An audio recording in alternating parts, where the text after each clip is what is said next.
Folks, Black Star Network is here.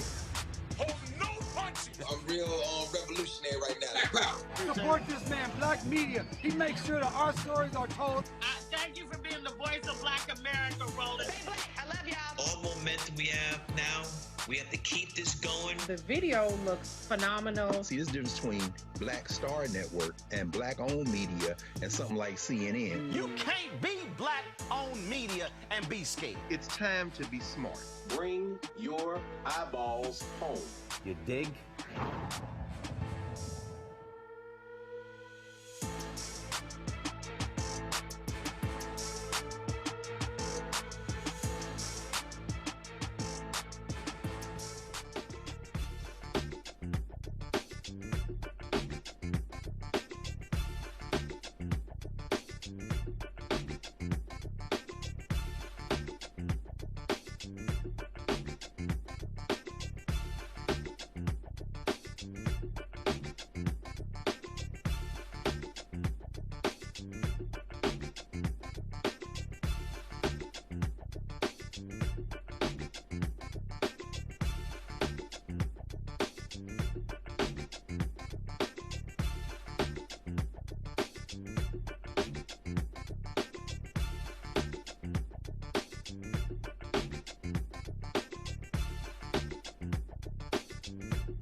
Five, four, three, two, one.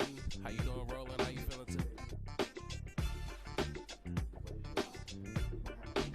5, 4, 3, 2, 1, 1, 2, 3. Stand by. 5, 4, 3, 2, 1. Go ahead. Today is Monday, January 12, 2026. Coming up on Roland Martin Unfiltered, streaming live on the Black Star Network. Tennessee Governor Bill Lee turned down federal funding to help feed children and families during the summer. I thought they were pro-life. Yeah. I'll talk with Tennessee State Representative Justin Pearson about how this impacts low-income areas. Also, a Jacksonville Jaguars beat reporter from the Black Press is causing a stir because she offered encouraging words to the head coach of the team. She'll join us right here on Roland Martin Unfiltered. Federal Reserve Chair Jerome Powell fires back at Donald Trump after the Justice Department investigation of him over spending, and Republican and Democrats in the Congress are saying back off of the Fed chair, Donald Trump. More ICE agents are headed to Minneapolis after last week's fatal shooting of Renee. Plus, Lieutenant Governor of Michigan Garlin Gilchrist suspends his gubernatorial campaign. He announces he's running for another office. Plus, Donald Trump told the New York Times that the results of the 1964 Civil Rights Act, the one that ended segregation and race-based discrimination, left white people very badly treated. Yeah, you know I got something to say about that. And I keep telling y'all, these Republicans are absolutely positively not pro-life. Wait till I tell y'all what Trump's EPA is doing when it comes to pollution. It's time to bring the funk. I'm Roland Martin Unfiltered on the Black Stud Network. Let's go. He's got it. Whatever the miss, he's on it. Whatever it is, he's got the scoop, the fact, the find. And when it breaks, he's right on time and it's rolling. Best believe he's knowing. Putting it down from sports to news to politics. With entertainment just for kicks, he's rolling. It's on go, roll, y'all. It's Roland Martin, rolling with Roland now. He's funky, he's fresh, he's real, the best, you know he's Roland Martin now.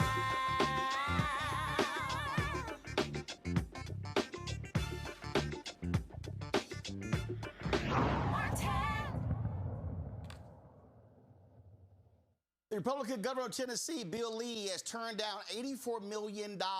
Yes, $84 million in federal funding that could feed nearly 700,000 kids this summer when school meals aren't available. Instead, the state is running a smaller program that reaches fewer kids and gives the administration control over who gets help. Critics say this leaves hundreds of thousands of children hungry. For families counting on summer meals, this is a major deal. The governor says his program is better for Tennessee, but for how many kids? That federal money, of course, could have made the difference between eating and going hungry. Joining us now is Tennessee State Representative Justin Pearson. Glad to have you back on the show, Representative Pearson. Look, this is not just the first time a Republican governor has done this. We saw DeSantis do this. We saw Texas Governor Greg Abbott do this. These people love saying they're pro-life, but it's amazing how they love to deny basic food benefits for the most vulnerable. Yeah, no, it's disgusting and it's dishonorable to the oath that we all swear to protect and care for the people in our states, the people in our communities. Governor Bill Lee is abandoning the children for another year of the summer food program and taking tax dollars that we paid already, $84 million, and just returning it to the federal government without actually fighting to make sure that every child in the summertime is not going to bed hungry. 1 out of 5 children are already food insecure in this state. Hundreds of thousands in my district need these resources, and the program that the governor actually launched to, in essence, replace what the federal government was giving did not include Shelby County. It didn't include Memphis, Tennessee. And so it was a program from its outset that was destructive and disruptive and did not actually meet the needs of hundreds of thousands of kids, not only in urban areas, but in suburban and rural areas across the state of Tennessee. And so myself and 9 of my colleagues today sent him a letter and are demanding that Governor Bill Lee apply for the $84 million of federal funding that's already been allocated for our state to be able to feed hungry children. A lot of people claim Christianity and claim these faith practices, but when it comes to actually feeding hungry people and feeding hungry children, they don't do it. And it's time for this hypocrisy to cease, time for the shenanigans of these games to end by this Republican party, and time to care for people in our communities. I'm confused. So he has a program, but it didn't include Shelby County where Memphis is, but he's the governor for the whole state. So was he only trying to feed white rural Tennessee? Mm-hmm. I mean, he cared about certain children. He just didn't care about our children. He didn't care about our community. Memphis, Shelby County was not included in his pilot program for trying to replace what the federal government is doing. And right now, we're facing a budget deficit of nearly $1 billion that's being reduced. Even our veterans didn't get a single dollar increase in the budget this year because of the actions of this administration that have been fiscally irresponsible, giving tax breaks to the billion-dollar corporations and not caring or investing in people. But we know this federal program has resources allocated intentionally to help poor people. That's poor Black kids, poor Latina kids, poor white kids, and poor people in the state of Tennessee that we are not getting access to simply because of a decision by this governor and his administration not to care for our children. And that is so consequential to the health and the well-being of our families, of our communities, but it's devastating to the children who are going to bed hungry at night when they don't have to. The money's there. So often in government, you hear people say resources are scarce, but right now we know the resources are available. We have a lack of political will and human care affecting and infecting us right now. So they like government money for other things, but not federal government money when it comes to feed hungry children. In essence, right? You know, when it comes to programs or ideas that they have that they think are going to move forward this agenda of hurt, of harm, sending in the National Guard to places like Memphis and getting federal money to be able to do so, getting federal investment in the form of military occupations that are arresting people unlawfully and unjustly in Memphis, in Minneapolis, all across the country. Those are the types of things that they are manning federal investment. But when it comes to actually meeting the bare needs of people, the dealing with the affordability crisis, feeding hungry kids, somehow Republican Governor Bill Lee is saying he doesn't have a responsibility to them. He doesn't view them as worthy of being able to eat in the summertime when we know they're not getting as much food because the school system is closed. And we know there are hundreds of thousands of people in our state and across the country who rely on food programs to be able to eat meals. That isn't something that should be political. It is not something that should be partisan. It should be something that is a moral issue and a moral question that we should obviously accept our tax dollars back to help the poorest and those who are in the most need, just like we should be expanding Medicaid in the poorest states in the country so that people can have access to it. And just like we should be making sure there's an Affordable Care Act premiums for people so that their premiums aren't going up 200-300% so that they'll be able to afford health care and not worry about dying because of an illness in a state like ours that has the most medical debt of any state in the United States of America. Their morals and their mentality is misplaced and is placed on the priorities of profit of corporations, but not actually caring for people. All right, then, Representative Pearson, we appreciate it. Thanks a lot.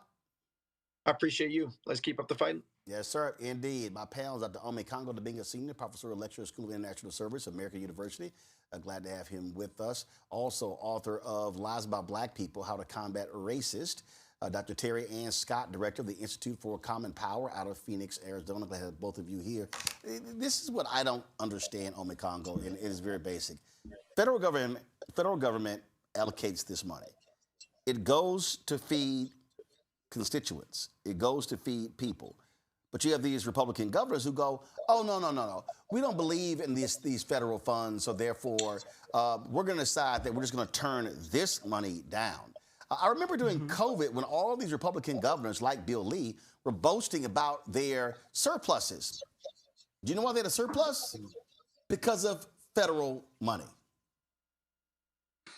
Yeah, absolutely. Yes. And it's amazing that this continues to happen when you see these governors show a clear, callous mindset for the people of their state. They don't care if it's red or blue in terms of the people who voted for them or did not vote for them. Yes, obviously, when they talk about, excluding areas that include Memphis, there are Republicans who live there. There are white people who live in these spaces as well. Clearly, not as many as people who may be affiliated with the Democratic Party or who are just black and brown. But I always find myself asking, where are the people? Where are the people in Tennessee who can say, I voted for you. Why are you doing this? Why are you destroying my family as well? I think some of these citizens of these states, they're comfortable with it all being burned to the ground as long as some other folks don't get ahead, as long as we don't get fed, as long as other brown folks in their communities don't get fed, because this is absolutely atrocious. I mean, they have this mindset of, well, I guess, we'll get fed some other way. But these are people who are never going to be leaders for all of the people. But enough of these white Republicans in these states are not standing up and speaking up. And so people like Bill Lee, they can get away with this continuously. And again, Roland, I've been watching the news all day. This is the first time that I'm seeing this story talked about anywhere. I mean, it's been written in some articles here and there, but in terms of like news and television and the like, it's not being discussed. And this is another way why these guys get over. And it's disgusting. And I'm so thankful for representatives like Pearson who are out there talking about this, and for you who are doing it. But when the people of these states start to stand up, when the people lead, the leaders will follow. And there are too many people in Tennessee who are just complacent and comfortable with this happening, even if it's at their own expense. And we can talk about everything from what's going to happen in the school budget cuts, other things that are affecting the poor, Meals on Wheels programs, programs affecting senior citizens, run down the list. So many of this is getting cut, but they don't really seem to care. And that's why these governors continue to get over. Terry Ann, the reality is what we're facing, it's an attack on poor people. It's specifically an attack on poor Black people and poor Latinos and others. And this is where what we keep saying, people are going to have to rise up and take to the streets, nonviolent protests, but also they've got to maximize their voting power, because we're seeing this all across the country. And as long as people are willing to sit elections out, these crazy, deranged MAGA people will hold power. That's right. And I think your point that it is tied completely to the vote is a valid one. And to say that people are not rising up, the point that you made earlier, that we are not seeing this on the news cycles, that's exactly right. So if we keep people in ignorance, then they don't know what's happening. And so they are less prone to rise up. When the governor was asked why he's doing this, he said he didn't want to expand welfare. He didn't believe in welfare. Well, that's rich from Republicans who give welfare and tax cuts to their buddies, but he believes this to be welfare. But clearly he doesn't. He sees it as welfare for a very select group of individuals. Roland, the question that you asked the representative was the right one. Why Memphis? Why specifically Memphis is being cut out of that? It is very challenging for us to remove race from the equation for why he is doing this. And so we know that there are people outside of Memphis who are white, who are MAGA, who, to your point, are perfectly happy with not having those benefits extended either to themselves or to people within their communities, so long as Black or brown does not benefit from those things. And this will continue to happen. When we talk about the importance of the vote and people say it doesn't matter, number one, we know that there are local elections that are won or lost by a handful of votes. Number two, if your vote didn't matter, then Republicans wouldn't go to such efforts to stop you from casting it. And so it is important for us to understand that even something like a summer program for food insecure children is tied to our elections. Indeed, indeed. All right, folks, hold tight 1 second. I got to go to a break. We come back. We're going to talk about ICE in Minneapolis. Illinois and Minneapolis are now suing ICE. As a result, you got some other wild things happening out here with Trump saying, oh my God, whites have been so hurt because how dare Congress pass the 1964 Civil Rights Act. Yeah, I got a couple things to say about that. So we'll break it all down. We come back right here on Roland Martin Unfiltered on the Black Star Network.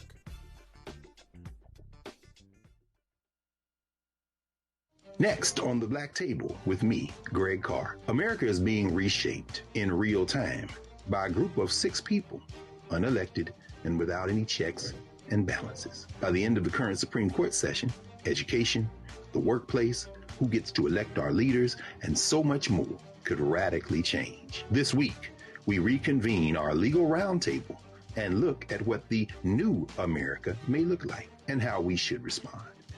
That's next on the Black Table, right here on the Black Star Network. I'm Ryan Wilson, CEO and co-founder of The Gathering Spot, and you're watching Roland Martin Unfiltered on the Black Star Network.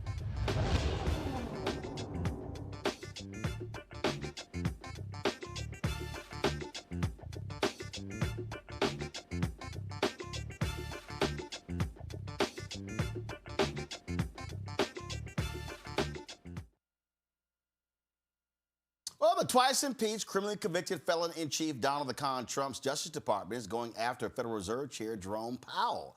The DOJ is looking into Powell due to the $2.5 billion renovation of the central bank's headquarters. The investigation focuses on Powell's congressional testimony regarding the project, which is connected to allegations of misleading information provided to Congress about the renovation's cost and scope. Powell released this video, frankly, slamming this investigation.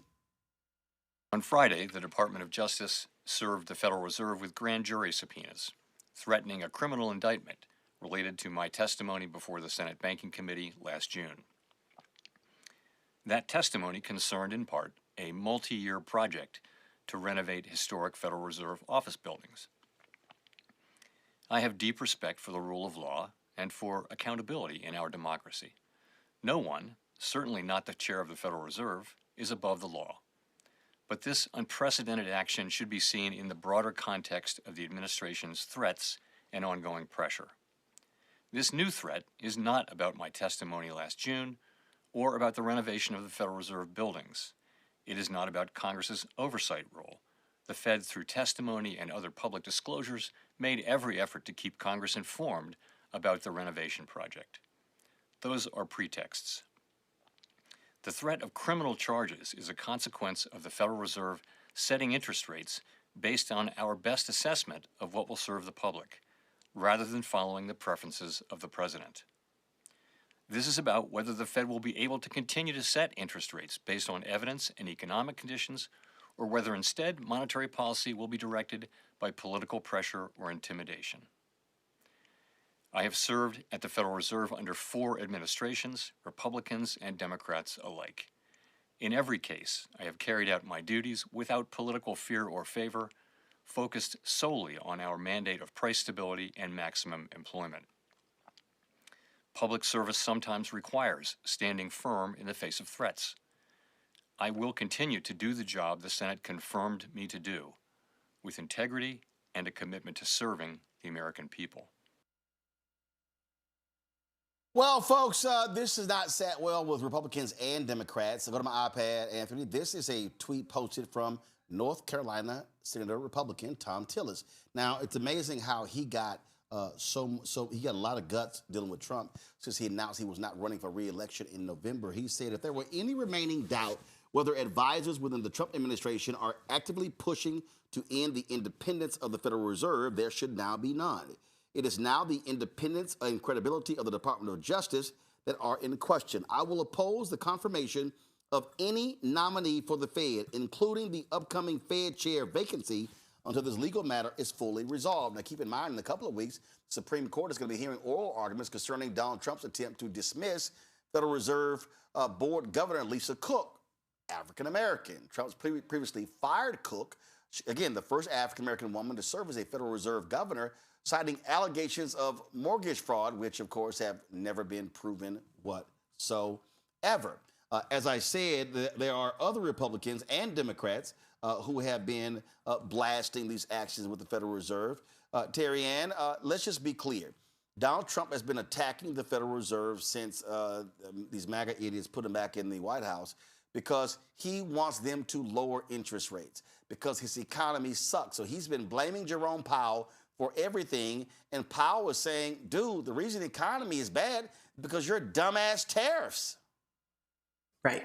Right. So number one, let's make it very clear that there have been no criminal charges placed against Cook. So I think that's important for us to understand. These are false claims coming from the administration in an effort to unseat her. And as you noted, a long line of Black women that he has worked to unseat because of whatever threat he feels from the success of Black women. Number two, I think it's very important that Powell did this, to come out and say very clearly that they are investigating me under a pretense of me misusing funds for creating changes to a federal building, which is really quite ironic given that half of the White House has been knocked down to build some gaudy ballroom. And so Powell has said this and said, no, the reason is because I essentially won't kowtow to the whims of a wannabe dictator. And so I think it's important for him to be public about that, because now what he is beginning to do is garner support from both sides. And the more visible he can make this, and the more that he can let people know that this is an attack because Trump wants to be able to control, Trump and his cronies, not just him, want to be able to control the economy, and by extension, cutting interest rates without analysis, without fact, destroy an economy.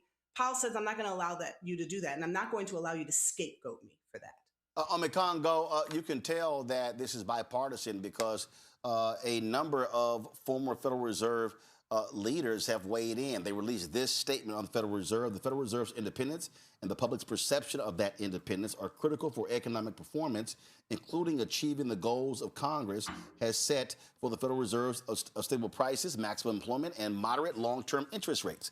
The reported criminal inquiry into Federal Reserve Chair Jay Powell is an unprecedented attempt to use prosecutorial attacks to undermine that independence.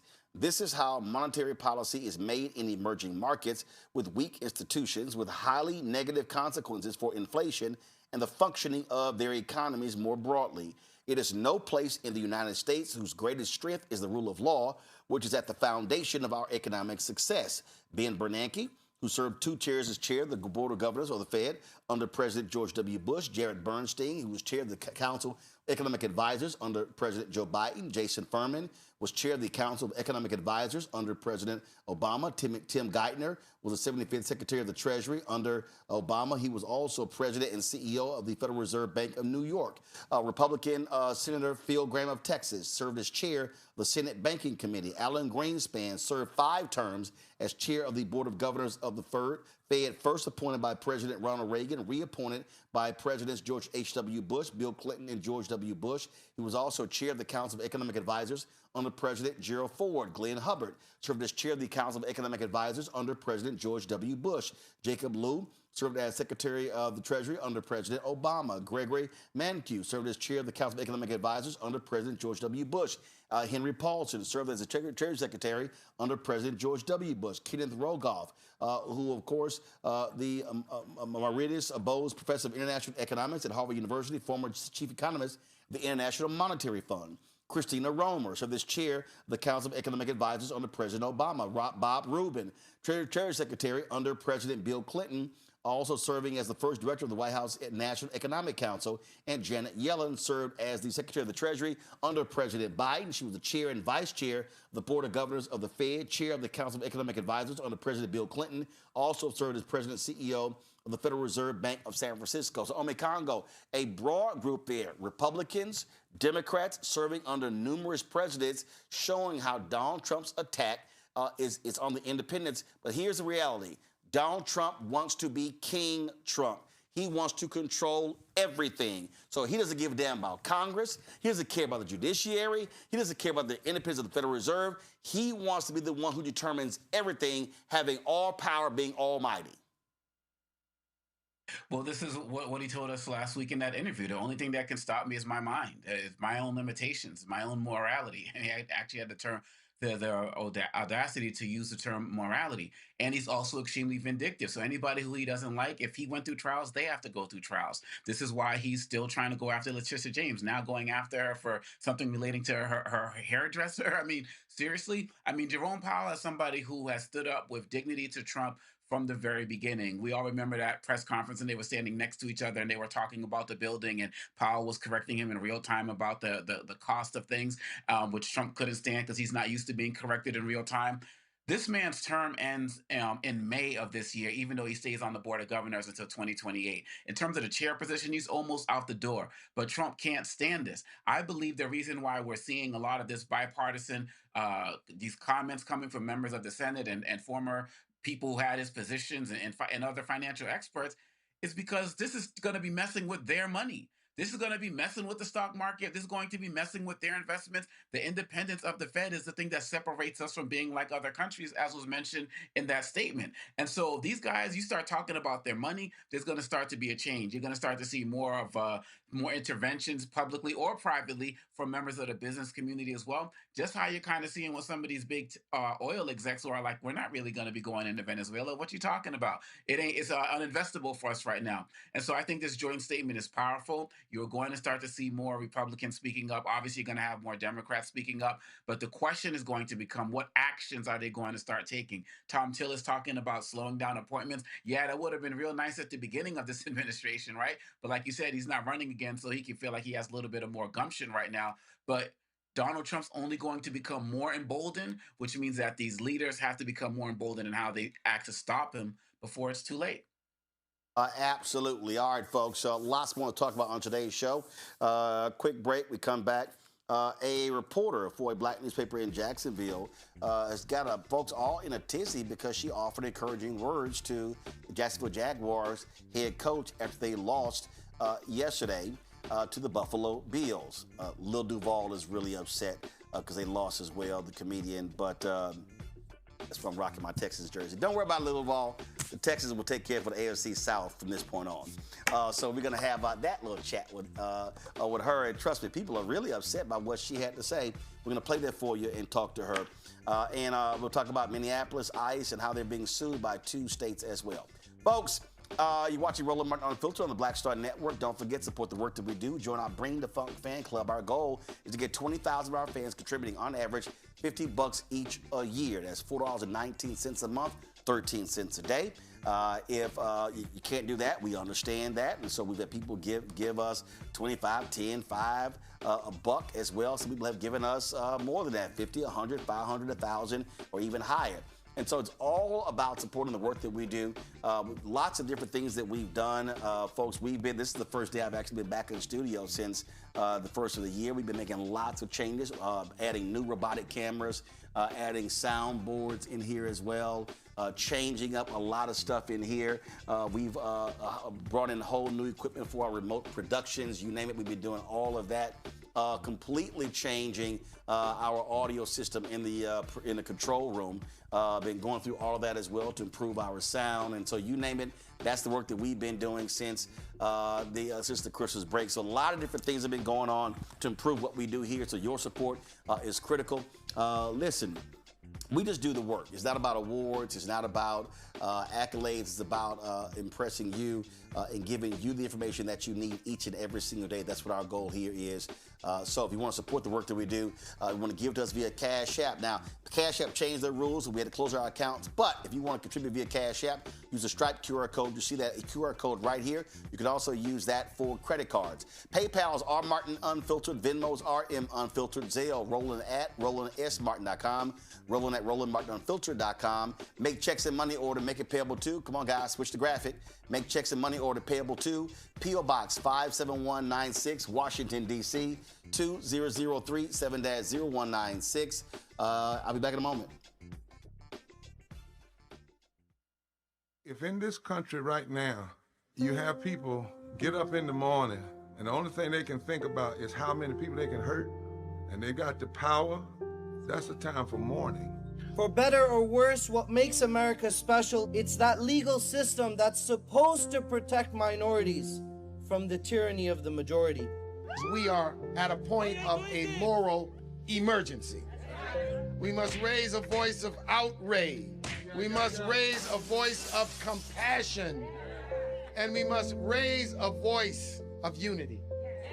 We are not in a crisis of party versus party. We are in a crisis of civilization, a human rights crisis, and a crisis of democracy itself. And guess what? You've been chosen to make sure that those that would destroy, those that would hate, don't have the final say, and they don't ultimately win. My name is Bill Duke, and you're watching Roland Martin Unfiltered.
Man, it was a fantastic game yesterday between the Jacksonville Jaguars and the Buffalo Bills. It took place in Jacksonville. It was back and forth in the fourth quarter, and then the Bills finally scored. Jacksonville, the game ended on an interception by Trevor Lawrence. That was, of course, Jacksonville fans were, saddened by that. They won the AFC South.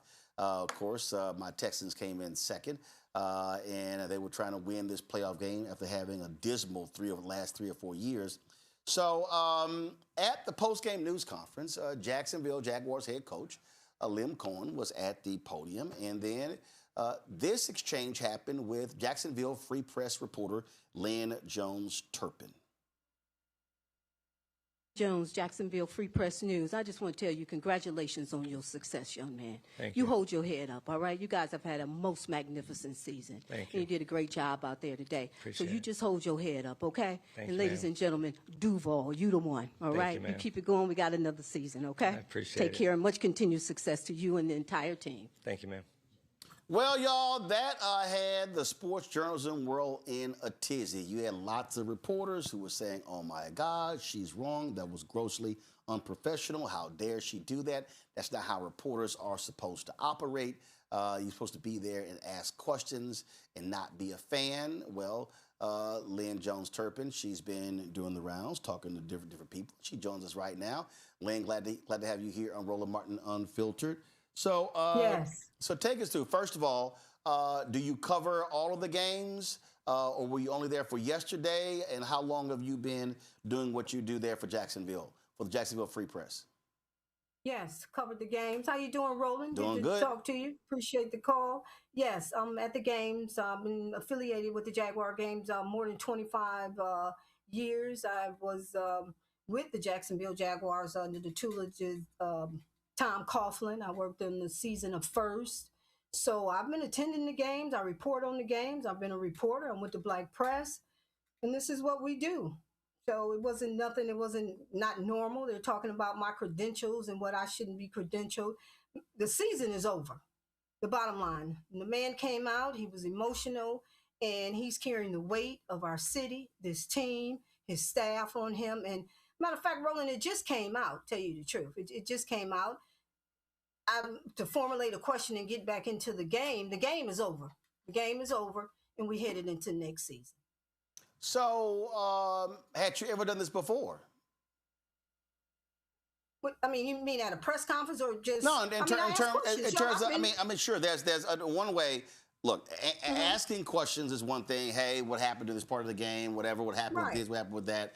But had you ever offered words of encouragement to not just football, but any other sport before? Was this the first, or had you done it before? Definitely. No, it's not the first. I've always congratulated and tell them much success, and no, that's not the first time.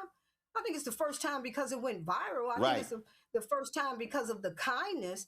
And then number two, you have to realize the Buffalo Bills won that game. So the fact remains that Jaguars are getting this recognition from about a coach who didn't win the game. That seems to me to be the issue, but yet you're dissecting what I said to him, which was only positivity. Mm-hmm. And I don't know, but there's no protocol on what I can ask or what I can say. So there was no confusion for myself. So you say no protocol. So for instance, so Adam Schefter, ESPN, he had posted, this is an awesome post-game exchange between a reporter and Jaguars head coach Liam Coen. Jamel Hill said there can't be a reporter because if so, I would not have used the term awesome. Pat McAfee of ESPN has defended you, calling people who are complaining about what you had to say a bunch of curmudgeons. And again, what you have here is you have this back and forth in terms of how reporters saying this is how reporters are not supposed to operate. And that is you don't cheer in the press box. You don't root for the home team. You do those different things. Those rules. Exactly. And so I know those rules. Gotcha. I know, but we're at a press conference. I'm no longer in the press box. Mm-hmm. When I'm in the press box, I follow the rules and the regulations. I've been in the press box since the team set foot on the field. So yes, I know the rules and regulations in the press box, and I follow those rules without any problem. And you and I know both, we know that. You follow the rules. So upon leaving the game and the team, I just headed back down. You know, you go down to the corridor, go to the press conference, and that's what came up. I mean, everyone was asking all these questions, and when she gave me the mic, it just came out, Roland. It just came out. I wasn't trying to look at what, oh my God, I need to go in the third quarter and the punt in the fifth down. The game is over. Now, after that, what was it? Josh Allen, I think he came up to the podium, and one of the reporters, he told him, let him know, excuse me, I think I've already answered that question. So sometimes you can have a barrage of questions and everybody's asking the same question. So it didn't mean that, oh, I'm his fan.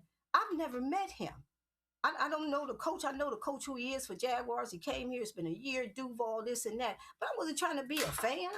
But yes, I am a fan, but I know my personal working relationship with the Jaguars, with the Black press, and what I do as a reporter. So it just happened, and it came out to give this man a congratulatory and to say, hey, keep your head up, young man. You the one. I mean, I didn't know that would cause such a rift, but it's been quite positive, not for myself, the paper, all the young people in this city, people who I know, who know me personally, didn't even see it, but they heard my voice. I have a lot of young people, and I'm president, I'm VP now, the Association of Black Journalists here, and a lot of our members, young people. And he told me when I went to the station today, he said he had just lost a love of his. And the words, he heard them, and it encouraged him. So a lot of people just heard my words, Roland, from around the world. It had nothing to do with, I'm a fan, and you did this. I let the man know you did have a most magnificent season. We are 13-5, and so what was wrong with that?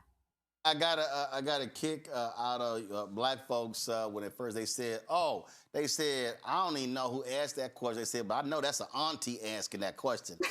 So black folks, black people talk, so that they've been calling you auntie because they said that sounds just like a black auntie. Right there. This was a tweet. Word on the street. This was a tweet from Brian Shable. He said, I've known Lynn for about 10, 11 years. We usually sit in the same section of the press box. She brings such positivity to every game, even during the many losing seasons. No one was more excited than she was about the Jags' performance against the Titans last week.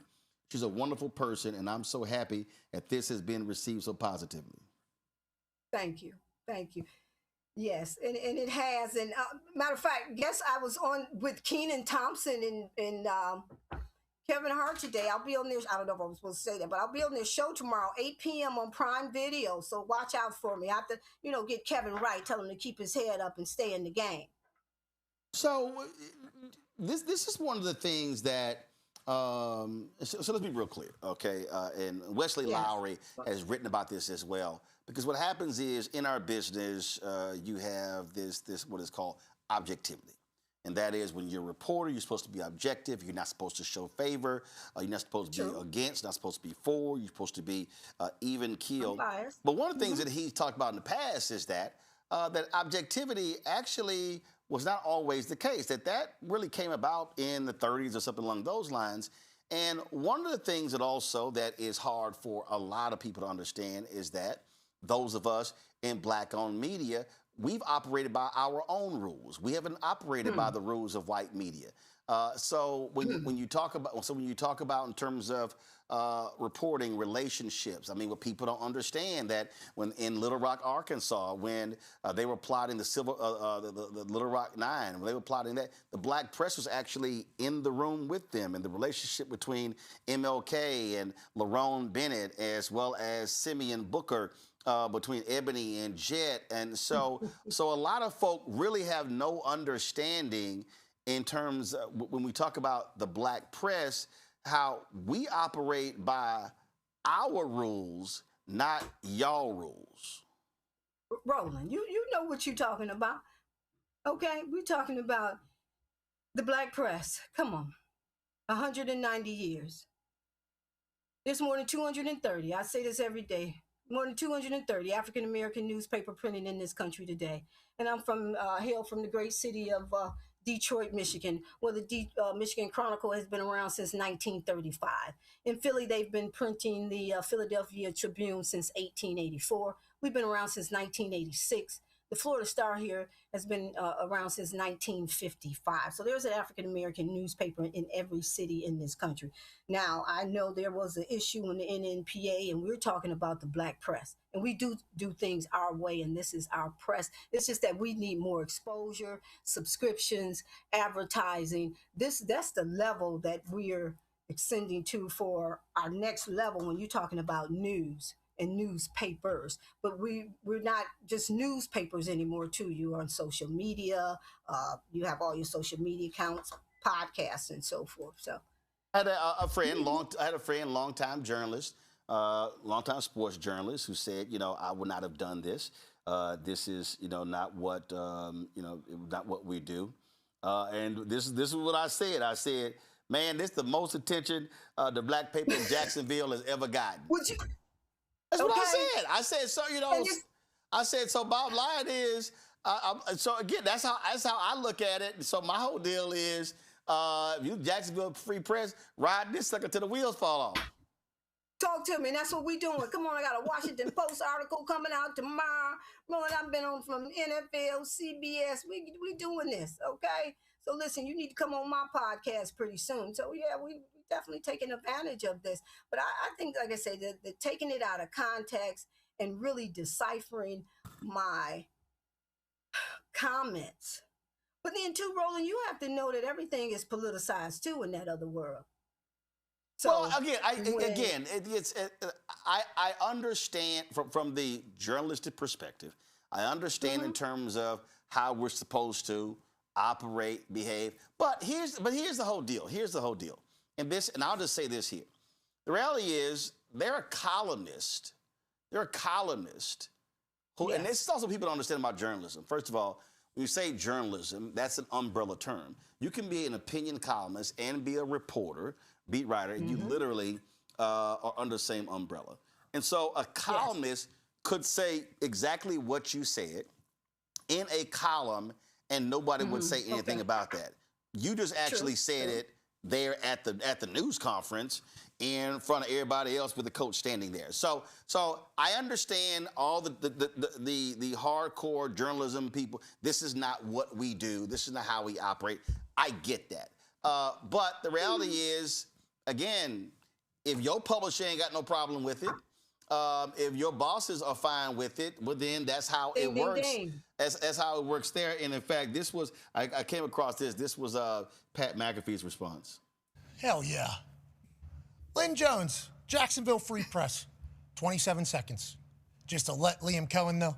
Probably, I'm assuming we need to reach out to Miss Lynn Jones. Obviously, we will try to do that. We should have done that. Better journalism on our part. We'll talk about journalism here in a second. But probably somebody that's been around for a little bit, probably been around a little bit, and just saying, hey, nobody expects you to do that this year. You know, you should hold your head up high. We appreciate you here in this city. You know, we probably talked to each other here a lot through the last season. You know, that's every day. The local crew is like, I'm not saying Lynn is. I'm just saying the local crew is like an everyday thing. Just want to let you know you did a good job this year. We appreciate you. 27 seconds. 27 seconds. That's a lot of time. 27 seconds of, hey, yeah, good stuff. And then, you know, everybody in the sports journalism world say, this is out of line. This unbelievable. Can't do it. Can't have it. What are we doing here? We got deadlines. What's your deadline? A tweet? What are we even talking about now in 2026 about a deadline? Everybody's on a deadline. First tweet out wins in everything. We are all trying to post stuff now at the same exact time. Now, I know you got to write an entire article, and those 27 seconds can certainly change, especially if those 27 seconds are supposed to be meant on miserable, terrible things, okay? If they're supposed to be miserable, terrible things, those 27 seconds aren't wasted. If those are dumb questions about things that you don't have right that happened on a football field that you just thought were happening, those 27 seconds are A-okay. But a positive, hey, you did good for us this year. We appreciate you. For 27 seconds, can't have it. No place for it. Can't have it. It's like, what a weird thing to come out publicly and say, this is disgusting. Who do you think you are to say that you think that's disgusting and it matters? Like, That is a crazy thing about the sport. So how soon are you going to be on ESPN? I think I have him tonight, matter of fact. I think I have him tonight. It's amazing, Roland. It's amazing. You know the work we do and being around the country, been doing this a long time. So I appreciate it. I appreciate the viral moment here. And just say, it's a pleasure. We had a winning season. I'm a winning reporter. And I'm just thankful to be on your show and ready for the next phase, Roland. Thank you so much. And again, I hope as you so as you do these. So first of all, I hope as you're doing them, you're telling people so Jacksonville Free Press. What's your website? www.jacksonvillefreepress.com. We're on Facebook at Jacksonville Free Press. Okay. We're at Jacksonville Free Now, Press on Instagram. who is your owner? Sylvia Perry. Okay, so tell Sylvia. Okay, She's all the right. publisher. Yes. Okay, all right. So I may have met Sylvia at an NMPA event. I may have met her there. So tell Sylvia right now. I need you to tell Sylvia right now. I need Sylvia to get with the person running the website, and I need Sylvia. Yeah, trash today. No, it's up right now. It's up. I got it up right now. Okay. All right. Yes. So I need them to change the website right now. Okay. Okay. Get rid of that slideshow. Need to have you. Yes. Need to have you at the top. Get rid of that slideshow. Come on to celebrate on the First Coast. It's old. Okay, need you at the top. Yes. I need a big ass donate button. I need a big ass banner at the top. Okay. Yes. Okay. If the Mayo Clinic ain't paying y'all, get rid of that. Get rid of that. Paying. Come on, Roland. All these people paying. No. I don't know, because the ad they switched. You, Roland, Roland. Follow me. No. Hold up, Lynn. I'm trying to get you more money. So follow me here. Okay, go so ahead. I need Sylvia to put a big ass donut button up here. Donate button. Say support the paper. Get your subscription. Support us. Same way we do. And so because y'all are getting way more attention. Y'all going all around the globe. It's called maximizing the moment. So don't sit all these interviews. These interviews are free. That don't mean nothing if it ain't helping the paper.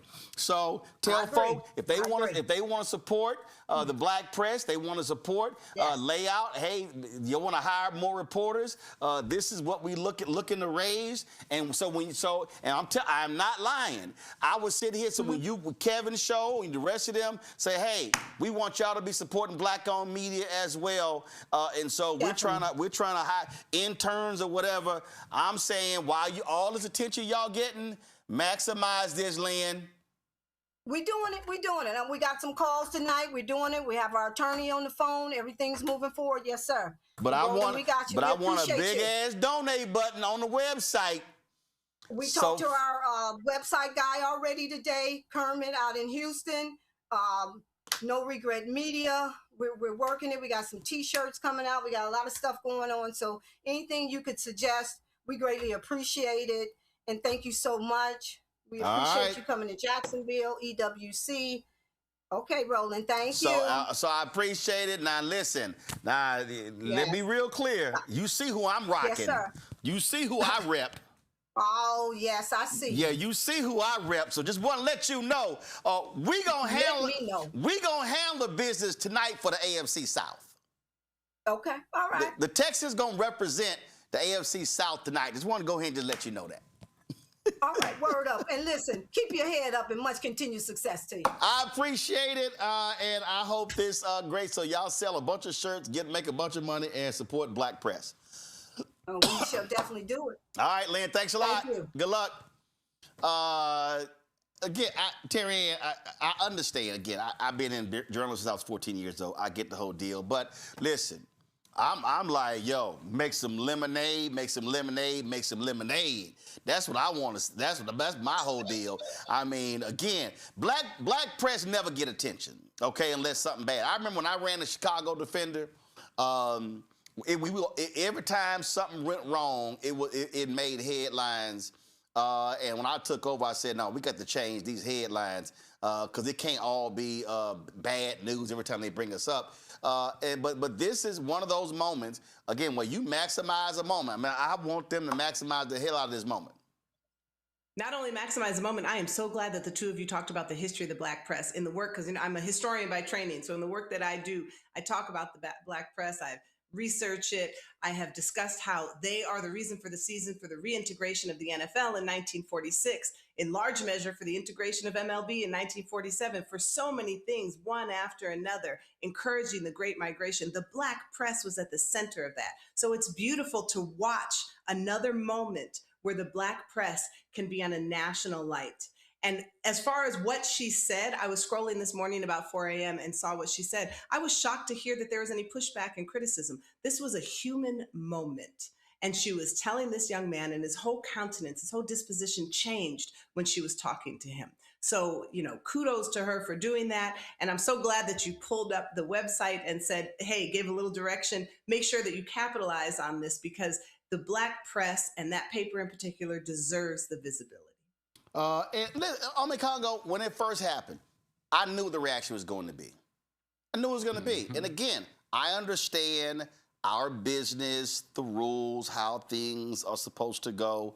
I understood that. And my whole deal was, when I heard it, I knew this was a sister.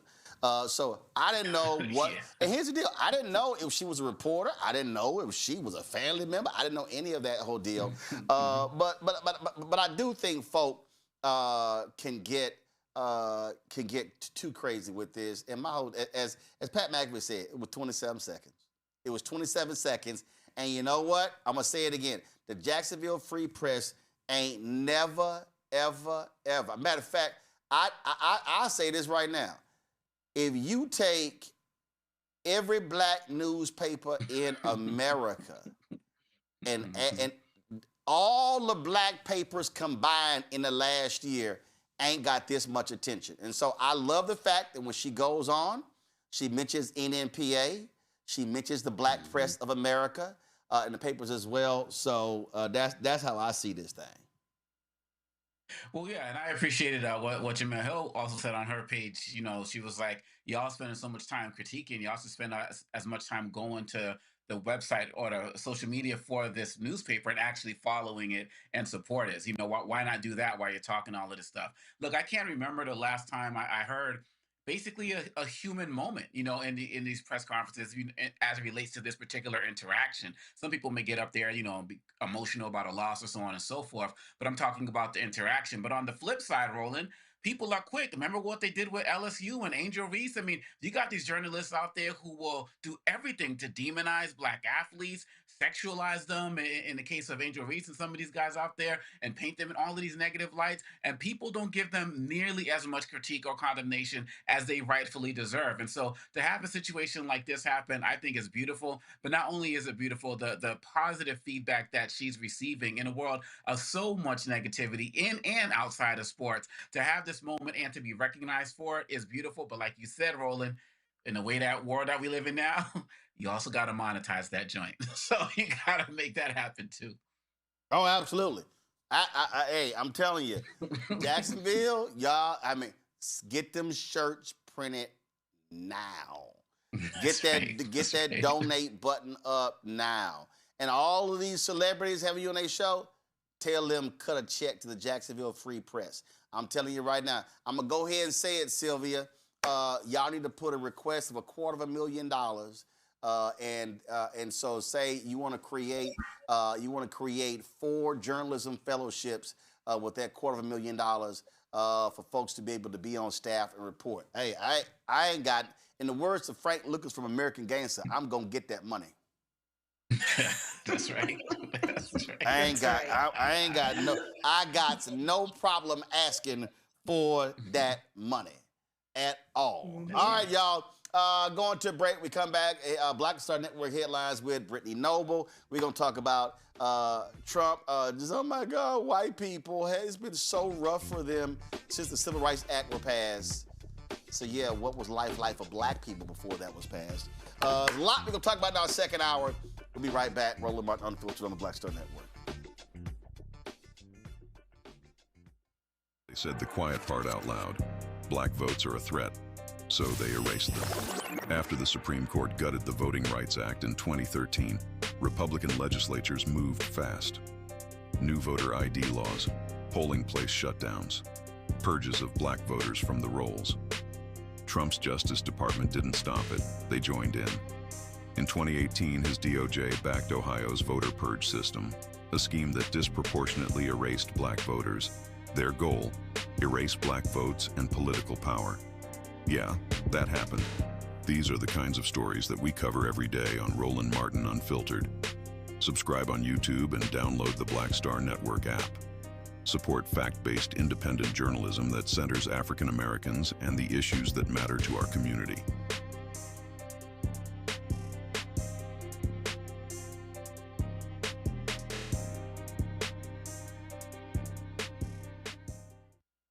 Hey everybody, I'm T.D. Jakes and I want to encourage you to watch Roland Martin Unfiltered.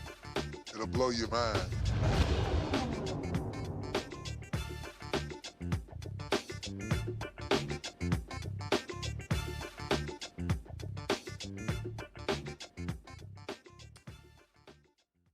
All right, y'all. Now it's time for our BlackStarNetwork.com headlines with Brittany Noble. Brittany, what up? A medical group has a small victory against the Trump administration. A federal judge blocked the White House from canceling a nearly $12 million grant. The American Academy of Pediatrics was at risk of losing funding after a clash with the Health and Human Services Secretary Robert F. Kennedy Jr. over changes to the vaccine policy. Judge Burl Howell issued the ruling after finding that the medical group was likely to prevail in its claim that the U.S. Department of Health and Human Services retaliated against it. AAP has emerged as a vocal critic of major changes to the federal vaccine policy under Kennedy, who founded the anti-vaccine group Children's Health Defense.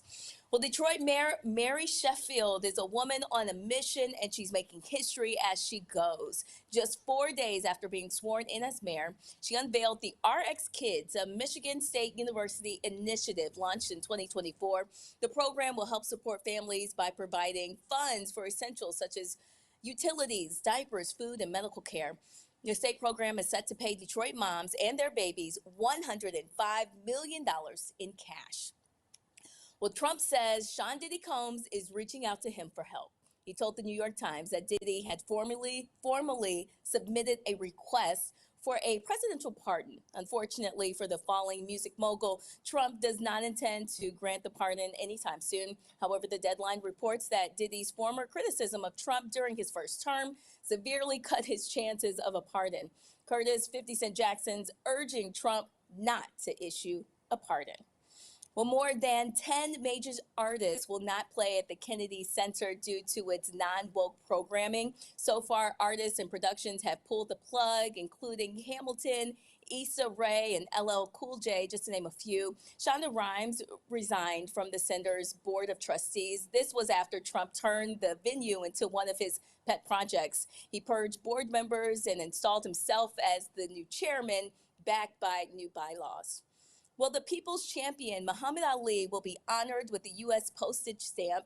The three-time heavyweight champion boxer is regarded as the most famous and influential boxer of all time. This is the first time he's appearing on the U.S. stamp. During his lifetime, he received numerous awards, including the Olympic Gold Medal in 1960, the United Nations Messenger of Peace Award in 1998, and the Presidential Medal of Freedom in 2005. He died in 2016 at the age of 74 after living with Parkinson's disease for more than 3 decades.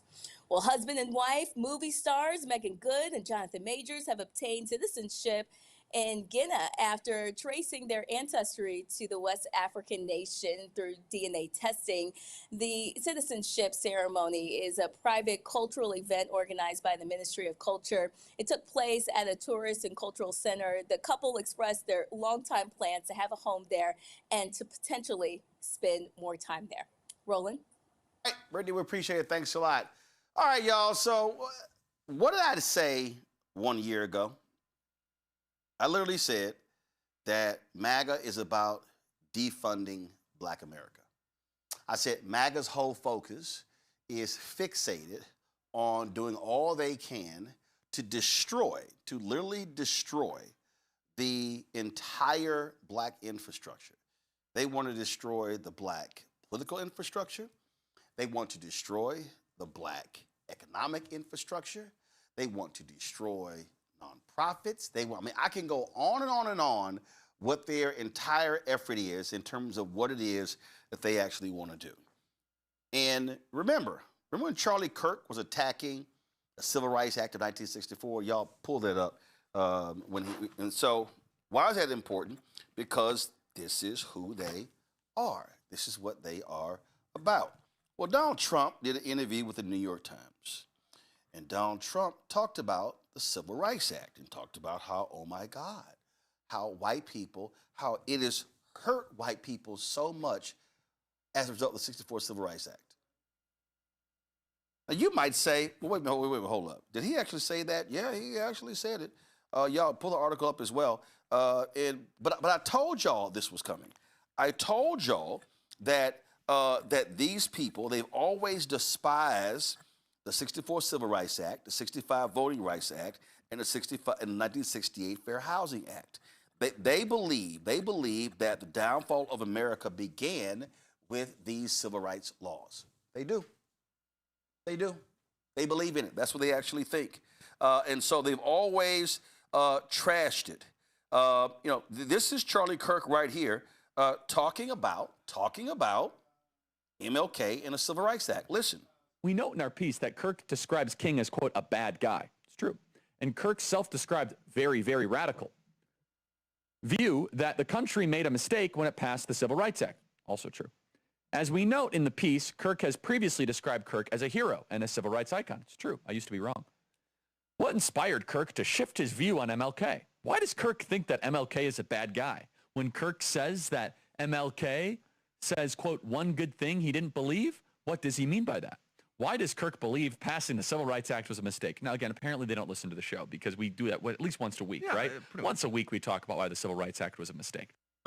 We note in our piece that Kirk describes King as, quote, a bad... You heard what he said. We talk about once a week why the Civil Rights Act was bad.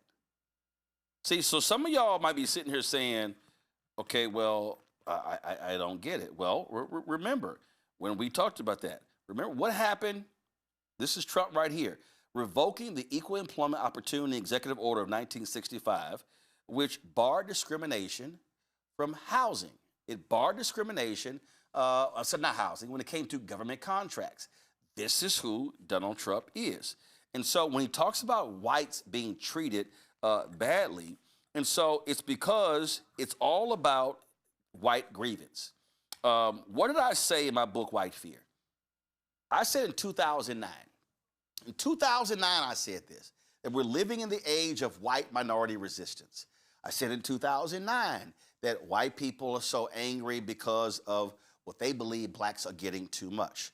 And so we've seen that over and over and over again. And so now we see the equal employment, here the EEOC saying, oh my God, if you're white, then if you've been discriminated against, please let us know. And so this is the article right here.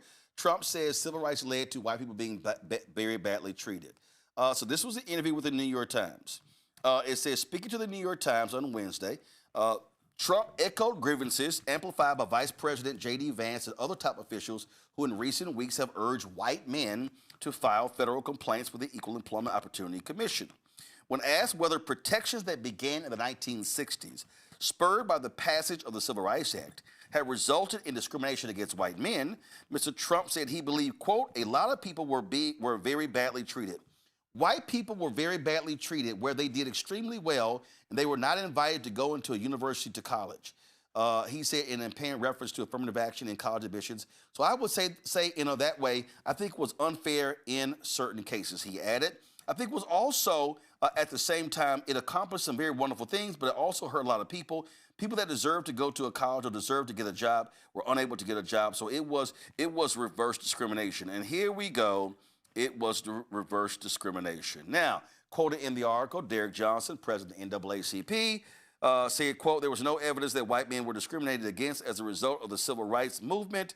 the Civil Rights Act and efforts to rectify the long history of this country denying access to people based on race in every measurable category. All right, so I told y'all this was coming. I told y'all. So their entire agenda, Project 2025, is about showcasing, oh my God, how rough these things are for white men. And so we need to understand what people need to wake up, Congo, to understand what is happening. They want to destroy any programming, anything dealing with race, because they don't give a damn about white folks having control. They don't care about discrimination against black people. They don't care about that. Their whole deal is oh my God, how things have been so awful for white people that let's eradicate all these programs because they think their world is falling apart. And what this really is about, white folks not being able to handle the browning of America. Seen so many posts in different places from people saying it's like y'all literally have everything, the Supreme Court, the House, the Senate, the presidency. You look at the CEOs of corporations, the heads of the majority of these universities. I mean, you can run down the actual list. And you see people like Christopher Rufo who put it out there clearly that they were going to target us. If you look across every industry, federal workers, people who are getting fired from corporate spaces, people who are getting fired from universities, programs that are being cut, university admissions. My daughter's applying to schools this year. You see the numbers decreasing for black people and especially black women across the board. So everything that you said in 2009, I remember you talked about being on a panel with somebody from CNN and they were like, oh, you're just being kind of extra with it. It's all playing out, and it's playing out on steroids, and it hasn't even been a full year. We're almost at a full year with this man. So there's only going to be more of it. Stephen Miller's white supremacy has been completely unleashed over, 400,000 women now, black women as it relates to the workforce. It is only going to get worse. And then you add ICE into it, you add what's going on in immigration, you add what's going to be going on with our schools. So when Trump talks about, some people couldn't go to college, which is an absolute lie, he's trying to have every type of way possible to put out more trigger words to rally up more white people who maybe have a little bit problem with what Trump's doing here and there, but he's giving them more chum. He's giving them more things to say, oh yeah, that's right. They did that. And so I'm now going to continue to be mad. And the fact that his base keeps falling for it when it's been clear that he doesn't give a damn about them, as long as he continues to give them racism as it relates to us and they keep falling for it. But at the end of the day, Roland, it is very clear that this was predicted. You stated it clearly in the book, and you stated it every year since. And if people don't wake up to that right now, I don't know if they're ever going to wake up. But it's not a question of waking up, Terry Ann. These conservative voters, this is what they believe. They believe, oh my God, we're losing opportunities because of those people. And here's what the real deal is. What they cannot stand is they now have to compete. The reality is these white folks they've lived this life, and all these young white men who are so mad, and they're not just mad at black people, they're also mad at white women. Oh, we're losing opportunity. Because see, here's the problem. These white folks believe that every job is theirs.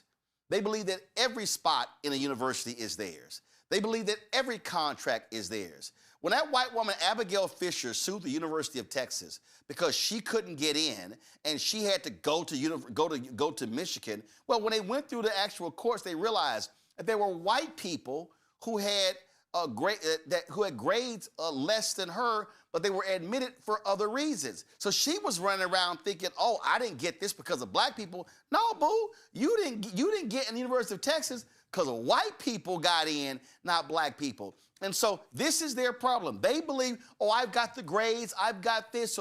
So for them is, how dare you not accept me into the university, but you keep accepting those people. This is absolutely white supremacy. This is white privilege. This is this belief that we expect everything. When they talk, they say, that was my job. That's literally what they say and they think. Yeah, two things. So number one, when we talk about white men and then they are asking white men who feel that they have been discriminated against to file suits to come forward. What they are trying to do, I believe, is to take this all the way to the Supreme Court, because as it stands, when you have a discrimination lawsuit, white men are not considered a protected class. So race, sex, age, etc. Those are protected classes. So I think if they can create a case and take it to the Supreme Court, then they know this Supreme Court that is in the hands of the Trump administration will vote to then make white men a protected class. And then all bets are off as we go through what qualifies as discrimination. Number two, you are spot on when you are saying that there is this inherent belief that it is rightfully theirs. And so this is how the MAGA nation functions. At its core, at its baseline, is an assumption that they are entitled to all of those things. And by extension, that any person of color who gets it is woefully unqualified, because it can't be that they are more qualified than the white person who didn't get that thing. If we look back at the race riots that have occurred in this country, 1906 in Atlanta, 1898 in Wilmington, all of these different race riots that occurred, it is the prosperous Black people who are attacked first, because it grates on the nerves of local racists that they were able to achieve anything. When we talk about DEI initiatives in this country, there is a conflation that the Trump administration and others have created that conflates DEI with incompetence. The actuality is that women who are white women who are the most benefactors of DEI and people of color who have been given an opportunity because of any kind of initiative, they typically actually have to outperform their white male counterparts. They do better, they score higher, they've gone to better schools. But if they can make a MAGA nation believe that DEI means you are less qualified and you are taking what is rightfully mine because as a white person, it is my thing, then they can create an army of people to support the initiatives that the administration is putting out, even if those initiatives are going against their core values and things that will help them advance. So folks just need to understand in terms of what this thinking is. So this is Benny Johnson. Remember, he got a whole bunch of money from the Russian company, one of these crazy deranged MAGA folks who's always espousing these white values. Well, listen. And so that's what they did in the military. They actually targeted the military specifically, installed the wokest, weakest, saddest, most wicked generals in American history, and they used the military not for war fighting, but for societal and social experimentation with their pagan religion. Remember the recruitment ads from the Biden era? I marched for civil rights with my two moms, and that's why I'm in the Army. What? What does that have to do with war fighting? This has not, I mean, it was a contagion, a wokeness contagion that traveled through the ranks of the military at light speed by design because they were able to perform institutional capture and try and convert this entire organization to their religion. And that's what they did. And it was very dangerous. And it weakened America. And everybody watched what happened in Afghanistan, and everybody's watched what has seen what's happened over the last couple of years with our military. Recruitment numbers through the floor. Because young men who fight and die in all your wars don't want to sign up to serve under someone who attacks white rage. White rage is how you win a war. That's how America's always won wars. Idiots attack white people. They don't want to serve for leader. Young white men don't want to sign up for leadership that doesn't know what a man is or that hates white people. And then they're like, why do we have a recruitment problem? Because we don't want to be part of your pagan religion. I mean, because we want to live normal lives, upstanding moral lives. We have a moral and good nation. That's why. And this is what they done, the military. And this is what's being undone right now. And this is why young men are signing up at record numbers. To understand, folks, and I keep telling y'all, they hated what took place after George Floyd was murdered. They hated the response. But the response that these white conservatives hated, they hated that young white people and Latinos and Asian Americans were so shocked and stunned by the callous murder of George Floyd that they began to respond. So they said, oh, no, we can't have that. People like Benny Johnson, oh, yeah, these MAGA people, they said, Project Heritage Foundation, Project 2025, they said, oh, no, we can't have that. No, we got to destroy Black Lives Matter. We have to destroy the movement. They attacked BLM, like they attacked, like they used COINTELPRO to attack civil rights organizations. The exact same thing. That was 2021. 2022, all of a sudden, critical race theory. This Christopher Rufo and his whole group. 2023, oh, let's attack woke. 2024 is attack DEI. So they attach woke and DEI to everything. And so the white rage that Benny Johnson's talking about is they want to enrage white people.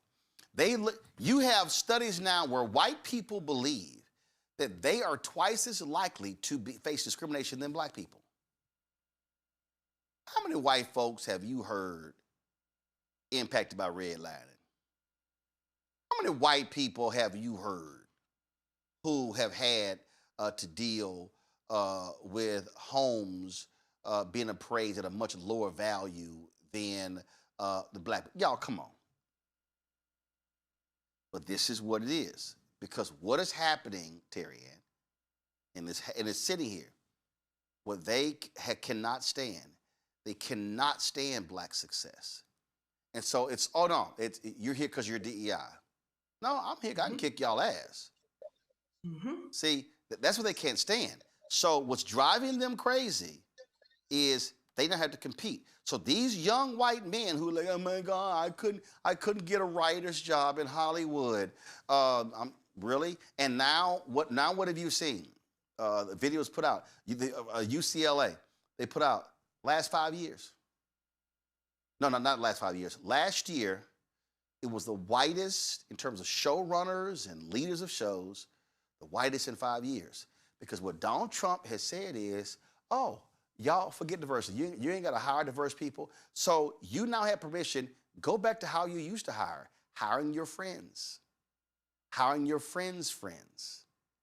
And so what they want is they want whiteness. What they want is they actually want Jim Crow America, just minus the colored fountains. They actually, Make America Great Again is really about make America white again. That's what the goal is. And so they want everything white. Corporate boards white. Universities white. They want contracts white. That's what they want, period. You mentioned George Floyd. So 2020, we have a racial reckoning, and it's a very important moment in our history. So not only do we have George Floyd and we have the visibility of this kind of violence on television, we saw the video of Ahmaud Arbery. We heard the cries of Elijah McClain. All of that is happening within the context of a pandemic, when everybody was home watching television, where a pandemic that is laying bare the racial disparities in healthcare and health outcomes because that pandemic disproportionately impacted people of color. And so all of this coalesces to create this catalyzing moment for people across racial and ethnic boundaries to come together into the streets and be united to fight for change. That was the beautiful kind of silver lining and outcome of 2020. And then what do we have? Then we have a backlash to that progress. And that is nothing new in America. There's a backlash to the progress of Reconstruction. That is how we have the rise of Jim Crow that you are talking about. There was a backlash to the election of President Obama. That's why we have the 2013 Supreme Court case, Shelby versus Holder, that almost completely gutted the Voting Rights Act. So we are still in the midst of that backlash right now. And so CRT that they equate with something bad, DEI that they equate with unqualified. That's where we are right now. And we have to fight it, because if we cannot change the hearts and minds of people, what we can do is legislate the hell out of their ability to harm us. That is why, when we go back to what we talked about in the beginning of this call, that is why the vote is so eminently important. That is why at my organization, we do the work that we do. This is the reality of what or where these folks are. For Trump, he's their great white hope. That's what he is. He's a great white hope. This is more from the New York Times article. Go to my iPad. He said, Trump has gone on to equate diversity with incompetence and inferiority and cast himself as the protector of white people, both at home and abroad. Asked on Wednesday whether his immigration agenda was aimed at making the country whiter, Trump said he wanted people to quote, that love our country. It's very simple, said Mr. Trump, who has carved out exceptions to his crackdown on refugee admissions for mostly white South Africans. I want people that love our country, he said. Carrying out Mr. Trump's agenda is the Equal Employment Opportunity Commission, which was formed in 1965 under the Civil Rights Act. The commission's chair, Andrea Lucas, issued a striking video message last month underlining the agency's new posture. Are you white? Are you a white male who's experienced discrimination at work based on your race or sex? You may have a claim to recover money under federal civil rights laws. Contact the EEOC as soon as possible. Time limits are typically strict for filing a claim.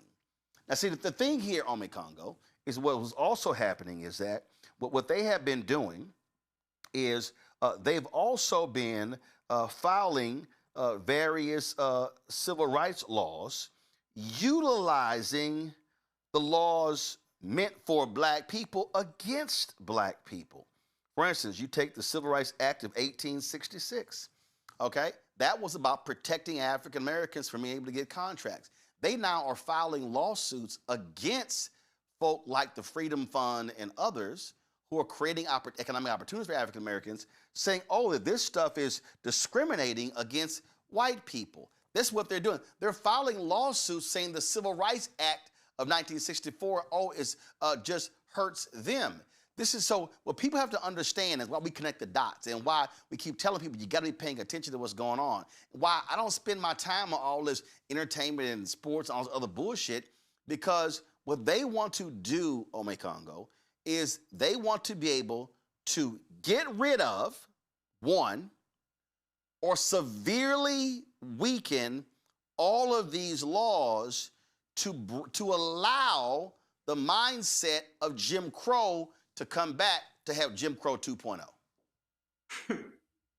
Absolutely. I just submitted my manuscript for my next book on trigger words, and it talks about how these guys, Republicans, MAGA, even some liberals, use certain words to trigger people to do what they want, to basically do their bidding or unleash a lot of the hate that was already in them. And so you can see that Trump will never fully answer that question. He'll just say, we want people that love America. But then you'll see him in a press conference, a few weeks earlier, when he says people from Somalia hate our country and they're garbage people. And so he's making it clear who he wants. Stephen Miller, the same thing. They'll never say it directly, but they'll just put out policies, and they use language like, we want people that respect our civilization. J.D. Vance will say things like, 20 illegal immigrants in a house, it's not who speak all these different languages. It's not compatible with English-speaking neighbors. They run down the list of all of these trigger words, and like you said, it's just all racist. It's not even dog whistles, it's bullhorns, and we're all clear about it. And I wish more of these journalists would be more aggressive, obviously they're scared, to do it because they want to keep their access about this line of questioning, but it's they're saying enough that we should already know because it's coupled with their policies. It's like James Baldwin said, before, I don't know if you're racist, but I know that I'm not in your unions. I don't know if you're racist, but you run down the list. Every single action that they take is racist. When they make these job cuts, and even within the federal government, they're primarily keeping the white males in these departments, whether it's the Department of Education, run down the list. And so when you see their actions coupled with what it is that they're saying, just because they're not saying the N-word, just because they're not saying black, every single policy that they have is designed to destroy and defund Black America. And like you said, just make it just like what they're doing with Obamacare, right? Just make it so weak, so diluted that it's already gone. And so in using civil rights acts against us in our own, in the work that we're doing and putting out these bullhorns to let people know, hey, we're coming out here to protect y'all in every way, shape, and form, he has made it clear that this is an administration that is designed to protect white people and specifically white men. And they are not going to make any bones. They're not going to make any apology about it. They're going to claim it. They got whole networks out there that are going to supporting them in this mission as well. And once again, Trump said the only thing that can stop him is his own mind and his own morality. And when it comes to black people, he doesn't have any. See, Terry Ann, what drove that tweet from the head of the EEOC was this article right here. So this white man, Jacob Savage, did this post in Compact called The Lost Generation. And all this thing boomeranged all across social media. And these white folks were just going crazy, talking about, oh my goodness, and how amazing this was. And so one thing the article says in here, They talked about how DEI hurt. Look at this. How DEI really hurt white millennial men, and the doors seem to close everywhere and all at once. In 2011, the year I moved to Los Angeles, white men were 48% of lower-level TV writers. By 2024, they accounted for just 11.9%. The Atlantic's editorial staff went from 53% male and 89% white in 2013 to 36% male and 66% white in 2024. Oh, so he's saddened that it went from 89% white to 66. White men fell from 39% of tenured track positions in the humanities at Harvard in 2014 to 18% in 2023. See, so really what and J.D. Vance shared this article, Stephen Miller shared, all the people, they push it out because what drove them crazy was, and this is really what this is all about, Terry Ann, was angering them. What's angering them is, damn it, why do we have to share? Mm-hmm. Why must we share? And then he says something in here, give me a second, it was hilarious. This may be how boomer and Gen X white men experience DEI, but for white male millennials, DEI wasn't a gentle rebalancing. It was a profound shift in how power and prestige were distributed. And so he goes on. So this whole article is complaining about, oh my God, how rough it was for us white men who are millennials. And what the white men who are millennials can't handle is this. That is, you're mad because your grandfather and your dad got to experience a white world. See, what white folks like Jacob and white folks like Trump and white folks like J.D. Vance refuse to want to accept is that the reason there was the imbalance because y'all kept qualified black folk, when I say qualified black folk, qualifying according to your standards. Let me just remind people, South Carolina, in South Carolina, to become a lawyer, you didn't have to go to law school. You have to go to law school. But it was a black man who became a lawyer. They said, oh shit, no, we got to create something here. Oh yeah. So when you start talking about accreditation and all this sort of stuff, America used to have a number of black medical schools. Oh, but when they said, no, we need to be establishing some standards in this country. So therefore, we need to create some medical school standards. Massive number of medical schools went away. The reality is white folks have always changed the rule in America. White folks have always changed the rule when black people step in because we can't let them in. So now we got to change the rules because we can't let them in our house. And that's exactly what's going on here. And so what they're so mad about, they're so mad that they froze black people out. And so then when the civil rights movement comes up, all of a sudden, the door wasn't blown open. The door was barely cracked. But all of a sudden, black folks begin to creep through corporate America.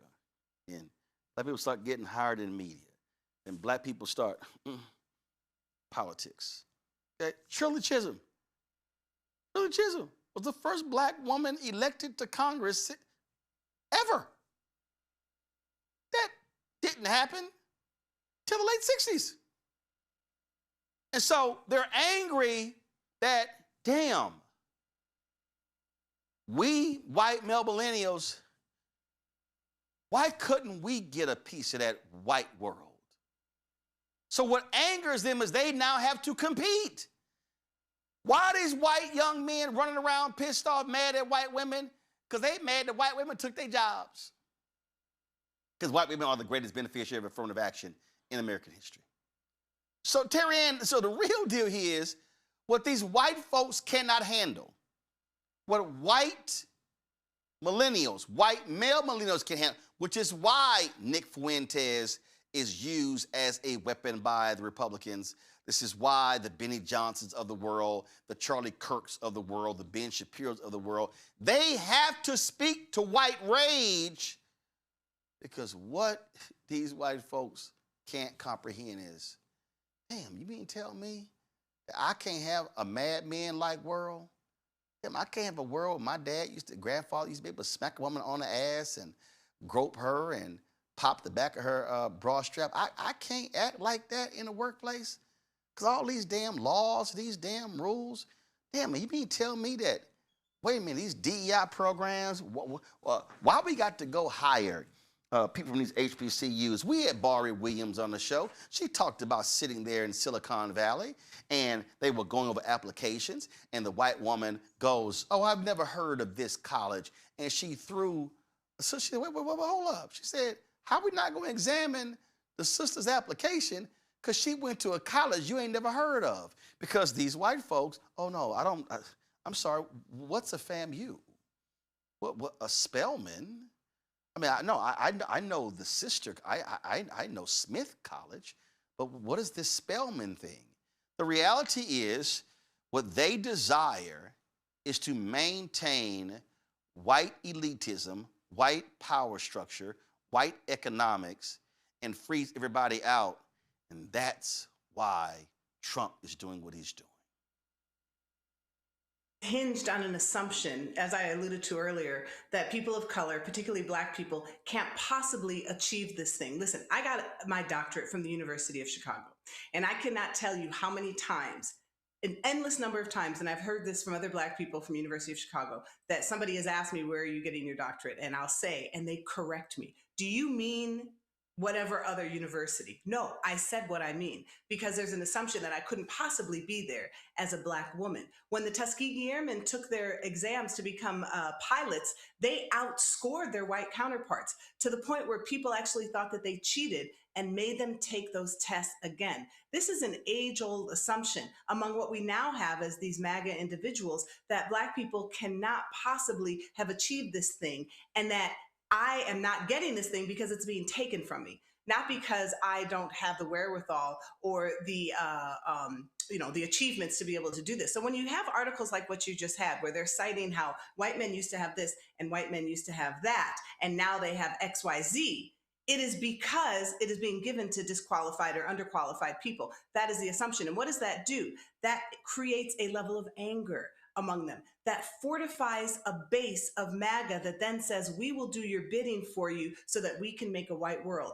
It is why we see such an increase in racial attacks, in race-based attacks during both Trump administrations, the last one and now this one, that people of color are being attacked more because of the kind of dog whistle that this administration is doing. And they're hinging it on a notion of white entitlement.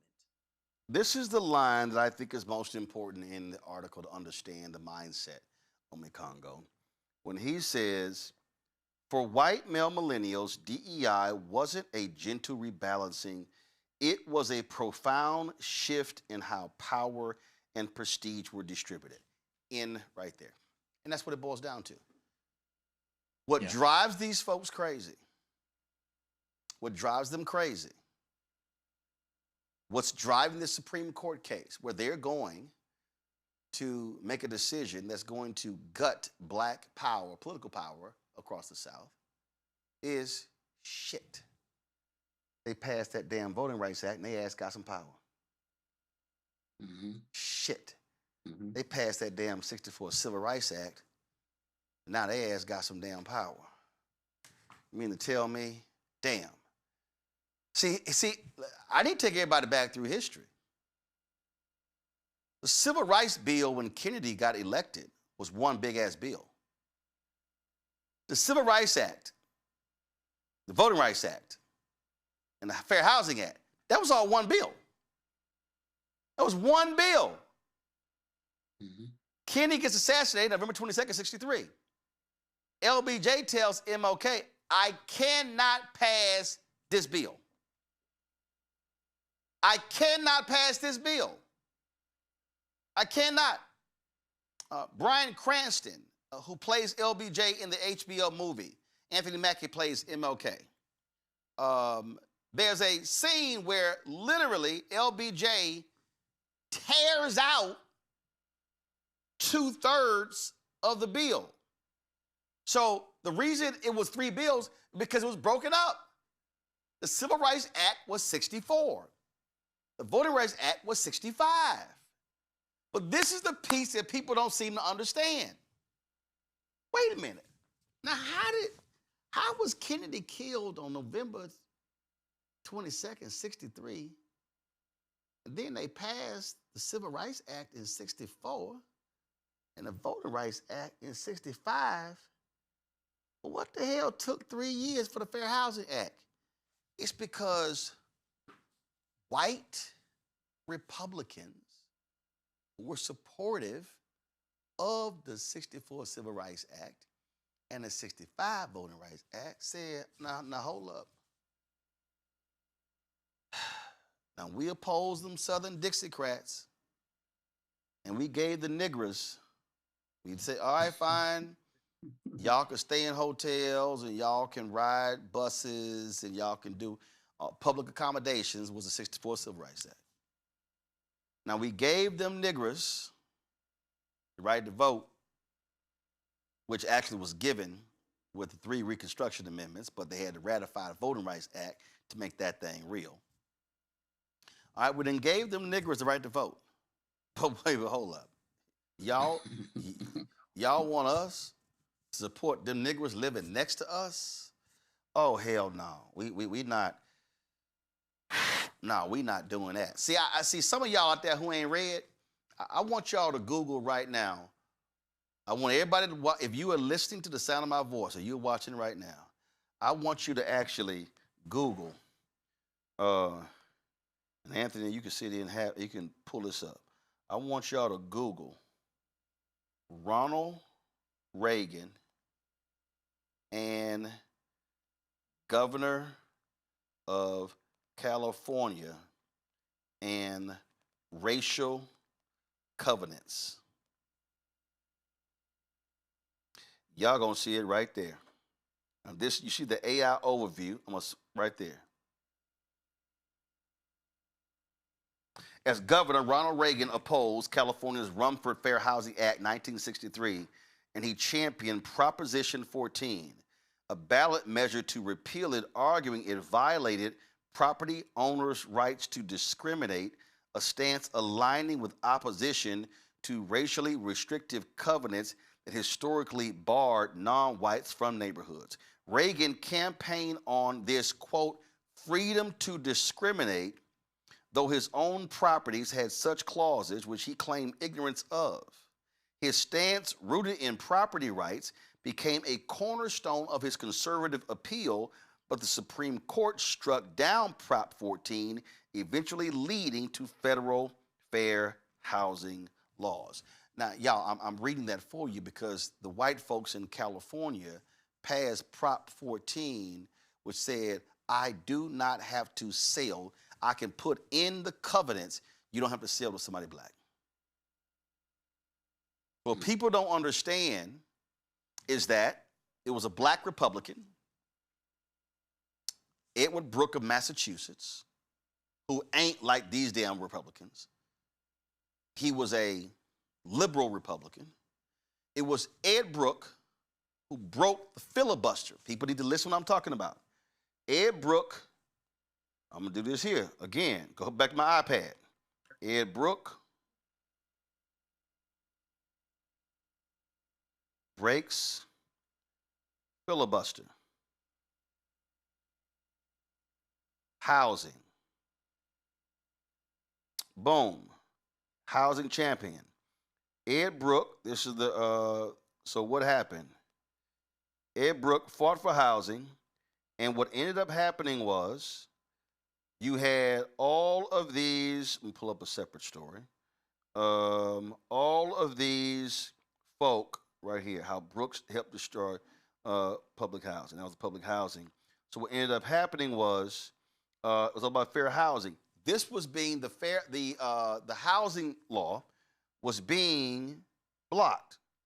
The housing law was being blocked in the United States Senate.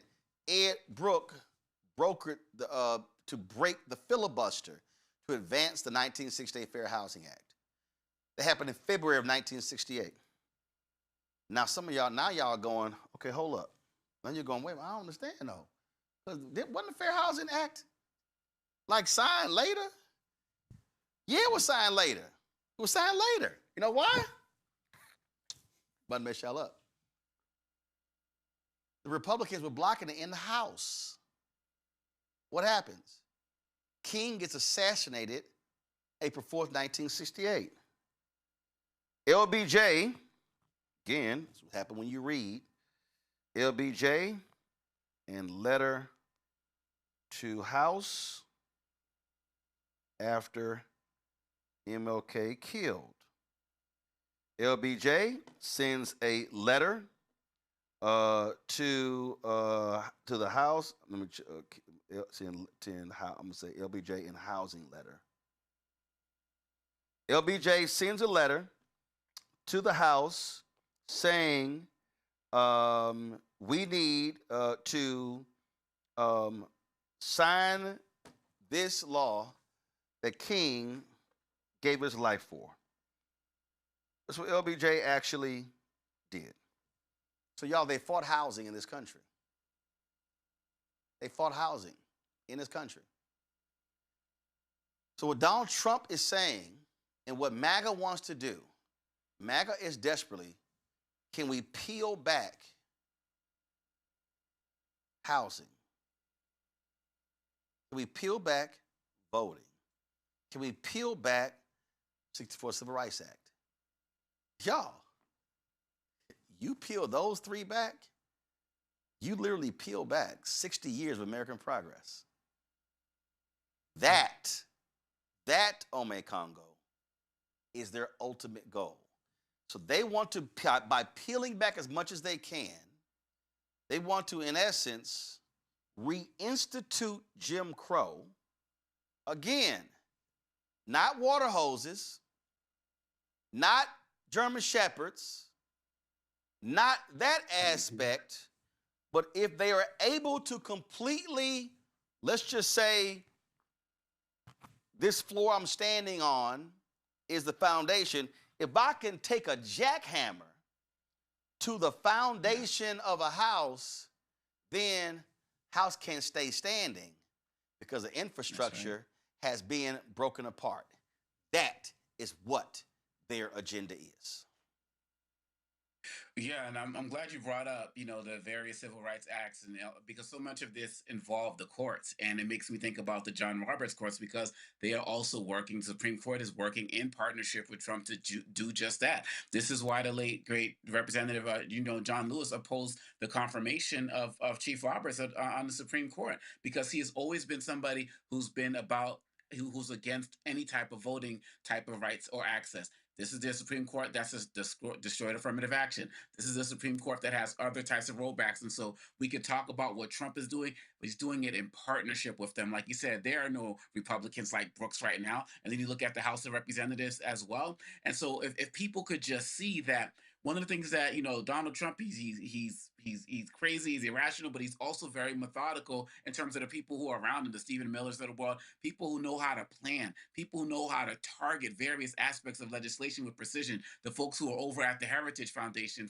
for example. And so you're absolutely right. They don't need to bring out the German Shepherds and the fire hoses. I would say they don't need to bring them out yet, but they are planning to do this and they're implementing it everywhere I go, Roland. When I'm speaking now, schools, colleges, and different places, the audiences are wider again. The companies, they're wider once again. The numbers are rising. You talked about the entertainment industry and how that's looking as well. Did you see that picture of the White House interns that people saw? Someone said, oh, I see great diversity here. I see tall white people. I see short white people. I see skinny white people. Like they're making it all for them in every way, shape, or form across every industry. And we don't even got to talk about what they're doing in the tech world as well. And so people, again, it's only been a year. It's only been a year, Roland. This is happening at a very fast pace. Project 2025, what did they want to do all of this in like 180 days? They might be a little bit behind, but they're not stopping. And so when people tie in this segment, people got to see this segment. Goodness gracious, the way you tie in the civil rights movement, the way you tie in Lyndon B. Johnson, the way you tie in Kennedy, the way you tie in what's going on right now with the Rufos of the world, it's all being laid out. And the more you know, the more we can fight this because the goal is to destroy the foundation, and they are putting holes and dents and cracks in the foundation every single day, waiting for our house to crumble, and it's crumbling. So, folks, just so you understand, and again, this is all facts. King gets assassinated on April 4th, 1968. They had been fighting for 3 years. Yo, the vote was 250 to 72. It was signed into law on April 11th. That was just 1 week later. It was King's assassination that caused America to pass this bill. King doesn't get assassinated, that bill don't get signed, and the fight continues. And so I just want people to understand what's going on, what's at stake, and you have to understand, y'all, again, we have got to stop walking around here. There's this great scene in Scandal where Joe Morton character, Papa Pope, tells Kerry Washington's character, he said, you're running around in a field of daisies while bombs are going off. No, he said, you're running around in a field with bombs going off, and you're mistaking it as a field of daisies. There are black folks who are running around. And again, I understand the fun we're having, going to brunch and boots on the ground and dancing and enjoying ourselves. But bombs are literally going off all around us while some of us think that's fireworks. And do understand, these folks, this is about power. This is about control. This is about resources. This is about limiting opportunities. This is literally about how can they completely restrict the future advancement of African Americans in this country, where only a select few are allowed through. Folks, this is not a drill. This is for real. Going to a break, we come back. We're going to talk about ICE in Minneapolis right here, Roland Martin Unfiltered on the Black Star Network.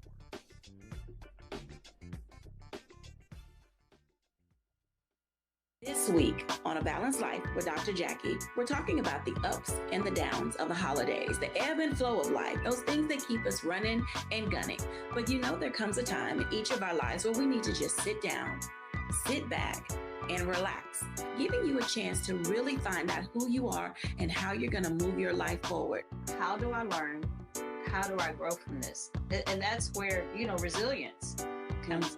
I'm literally walking this out in real time.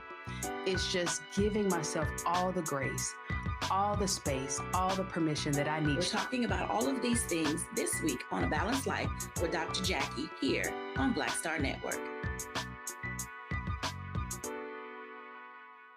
Of the Selma to Montgomery March in 1965, Dr. King stood in front of the Alabama State House and told 25,000 Americans that the greatest threat to the greedy oligarchy is when poor blacks and poor whites and others mobilize together and form a voting bloc that can fundamentally shift the economic architecture of our nation.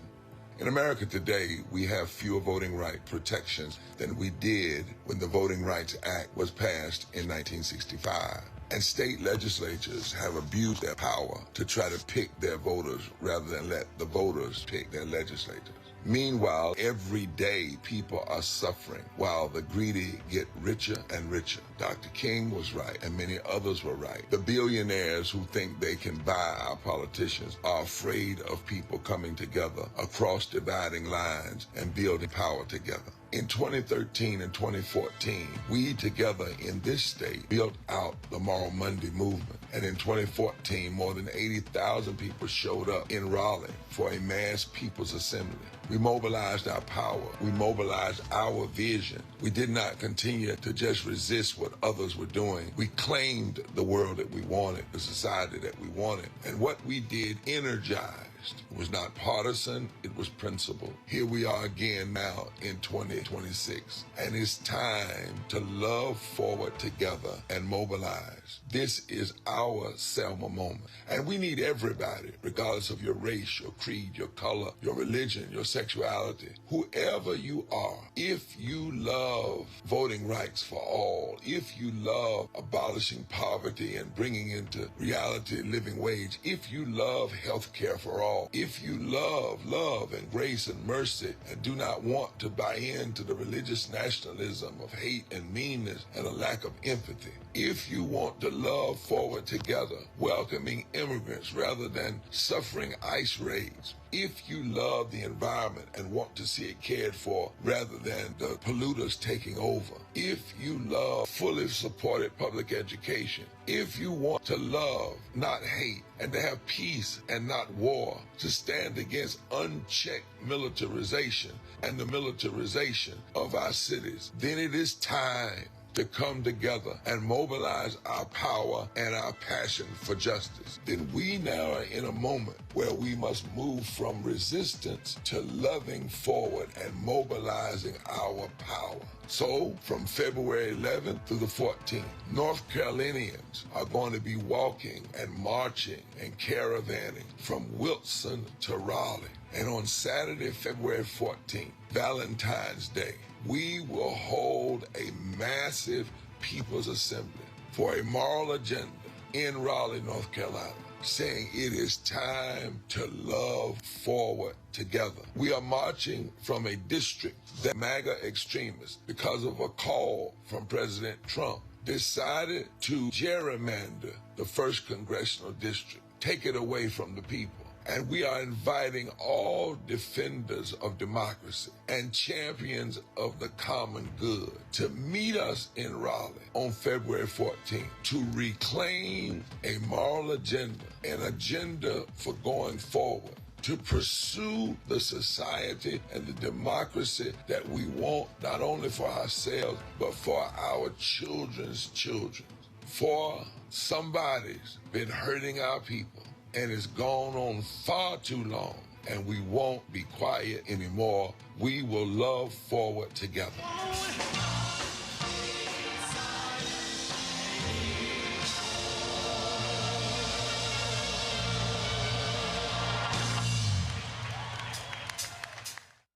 Hey, I'm Malcolm Lee, and you're watching the Black Star Network.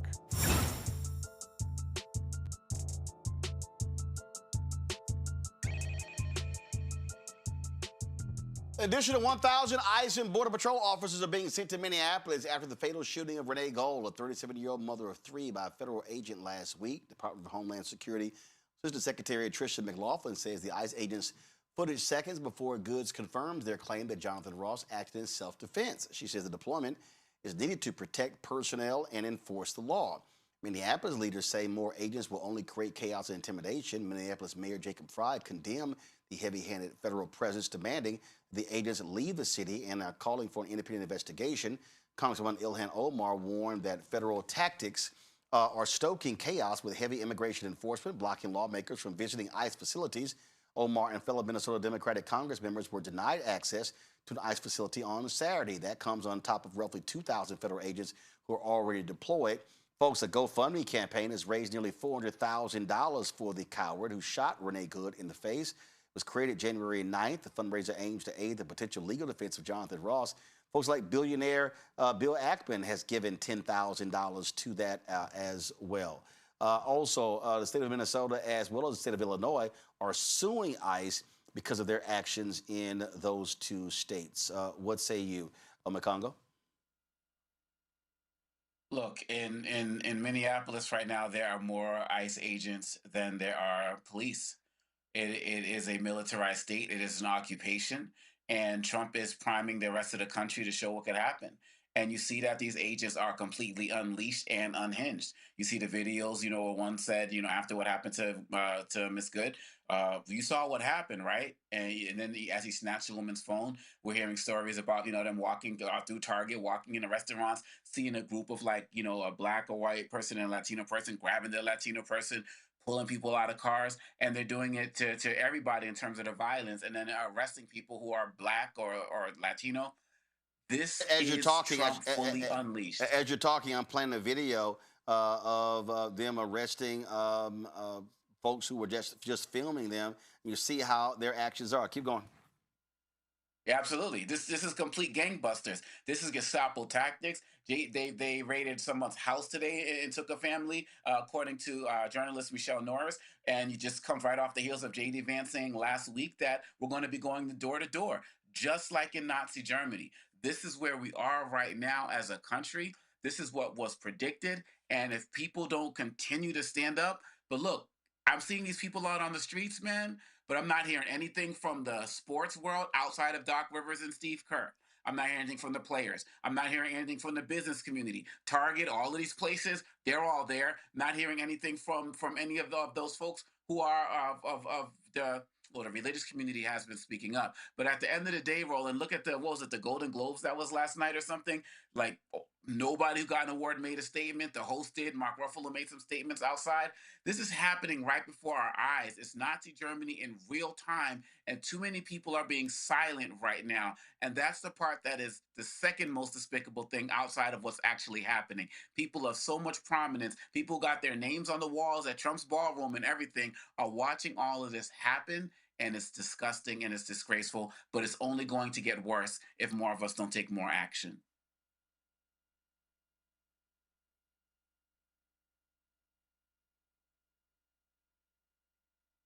Here, you mentioned Doc Rivers, the head coach of the Milwaukee Bucks, speaking on this issue. This is what he had to say. Y'all should have it there. Go ahead.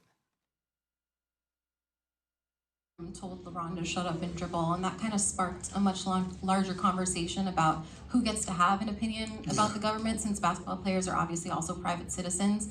Do you think that moment was a bellwether for what was to come in American politics? And I guess just, I would love to hear your thoughts in general on sort of the state of things right now, if you're comfortable sharing. Well, first of all, I hope we are never using Laura Ingraham as a bellwether anything. I'm just keeping that real.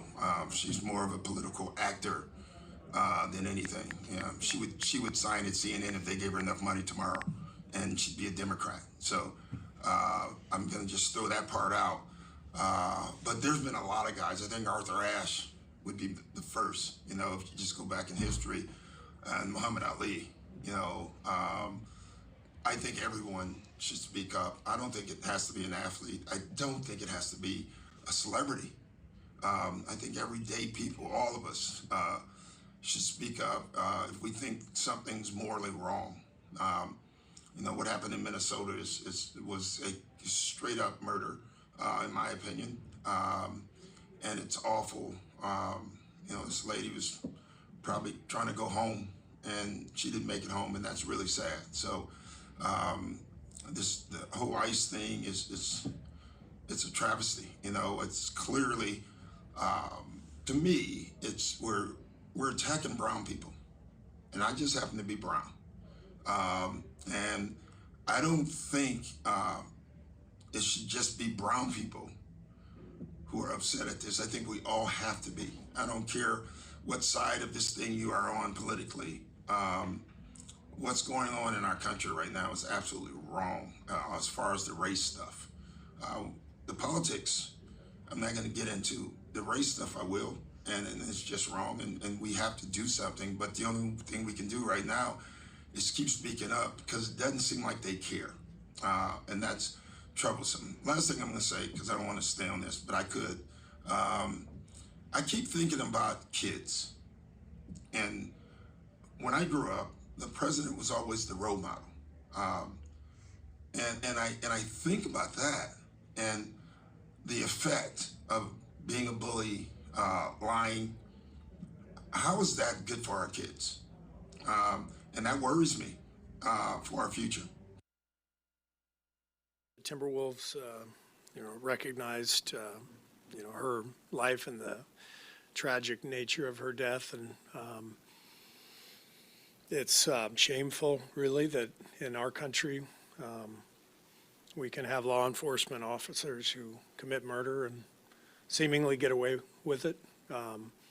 It's shameful that the government can come out and lie about what happened when there's video, and witnesses who have all come out and disputed what the government is saying. So very demoralizing, devastating to lose anyone's life, especially in that matter.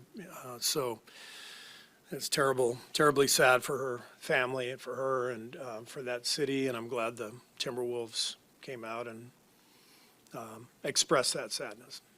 Terry Ann, now the right wing are mad Folks like Clay Travis are saying, oh, I hope this guy sues Doc Rivers and Steve Kerr for calling it murder. It's almost laughable. First of all, I'm so glad that Doc Rivers did that. And, you know, he stands on the shoulders of giants. He's not the first athlete to come out and use his lionized position as a professional athlete or now in the coaching staff to use that as a platform to call for social change. I mean, he stands on the shoulders of Wilma Rudolph and Lenny Wilkens and Bill Russell and Muhammad Ali, as he mentioned, all of these other folks who did the same. And it becomes, in many ways, a responsibility for them. And they took it on as a responsibility. Am I saying that every athlete needs to be an activist? No. But am I saying that athletes are athletes who promote this kind of activism, social change, make a difference? 100%. They stand as examples for others. Now, in terms of them saying that he called it murder, it was murder.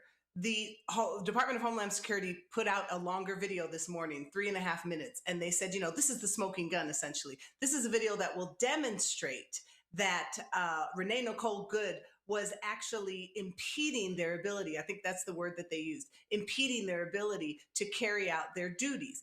The video shows nothing, but what they are relying on is their ability to say, don't believe your eyes and ears, believe us and what we are saying. You know, good luck to them being able to prove that in court that he said murder. And I would bet that Doc Rivers will absolutely not take back what he said because he called a spade.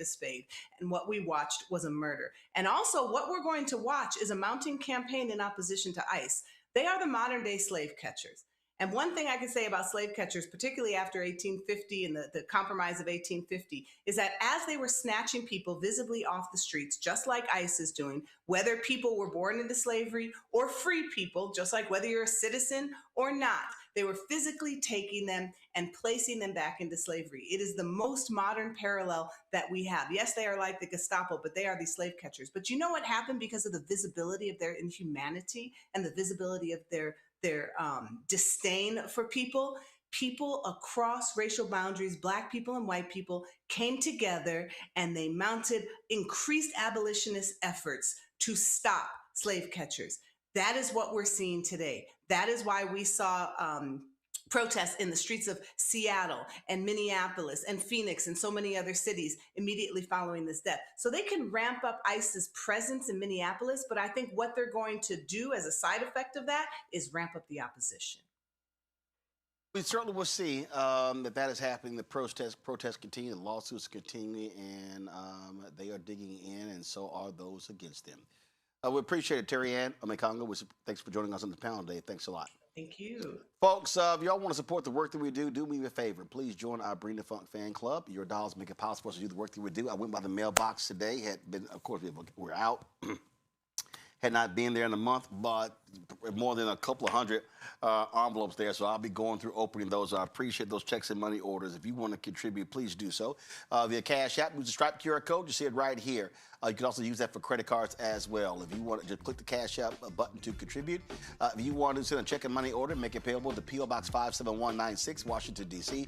20037-0196. PayPal's R. Martin Unfiltered. Venmo RM Unfiltered. Zelle, Roland at RolandSMartin.com. Roland at RolandMartinUnfiltered.com. Download the Black Star Network app. We got a new app, so if you already have it, you got to just create a new password. Apple phone, Android phone, Apple TV, Android TV, Roku, Amazon Fire TV, Roku, Samsung Smart TV. Be sure to get our Roland Martin Unfiltered swag by going to shopblackstarnetwork.com. You can get our T-shirts, get all that stuff right there at shopblackstarnetwork.com. QR code there as well. If you want to support the Black-owned companies, all the products you see are right here, folks. Right here. All of these are Black-owned products you can get at shopblackstarnetwork.com in our marketplace. I mean, you name it. We got backpacks, crossword puzzles, toilet paper. We got dolls, spices, all sorts of things. You can get everything right there. shopblackstarnetwork.com. And they're almost done with the Raise for Fan Base.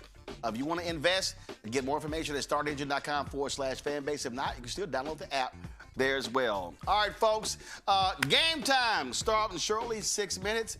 My Houston Texans playing the Pittsburgh Steelers, so looking forward to that. A couple of folks, Terrell, he looks sad in our control room. because his woeful Washington Commanders did not even make it. I don't even know what their record was. It was terrible. Anthony as well. And if his team been on vacation for at least 2 weeks. Matter of fact, the Washington Commanders fans, they've known they wasn't making the playoff for at least a month, so they've been on vacation. And Paula Henry and his little Cowboys, we know they suck. So I think, did they finish like 7-9 or something like that? 7-9-1. So it's a lot of sad faces around here, but this one isn't. All right, Texans, y'all handle y'all business. All right, I'll see y'all tomorrow. Holla!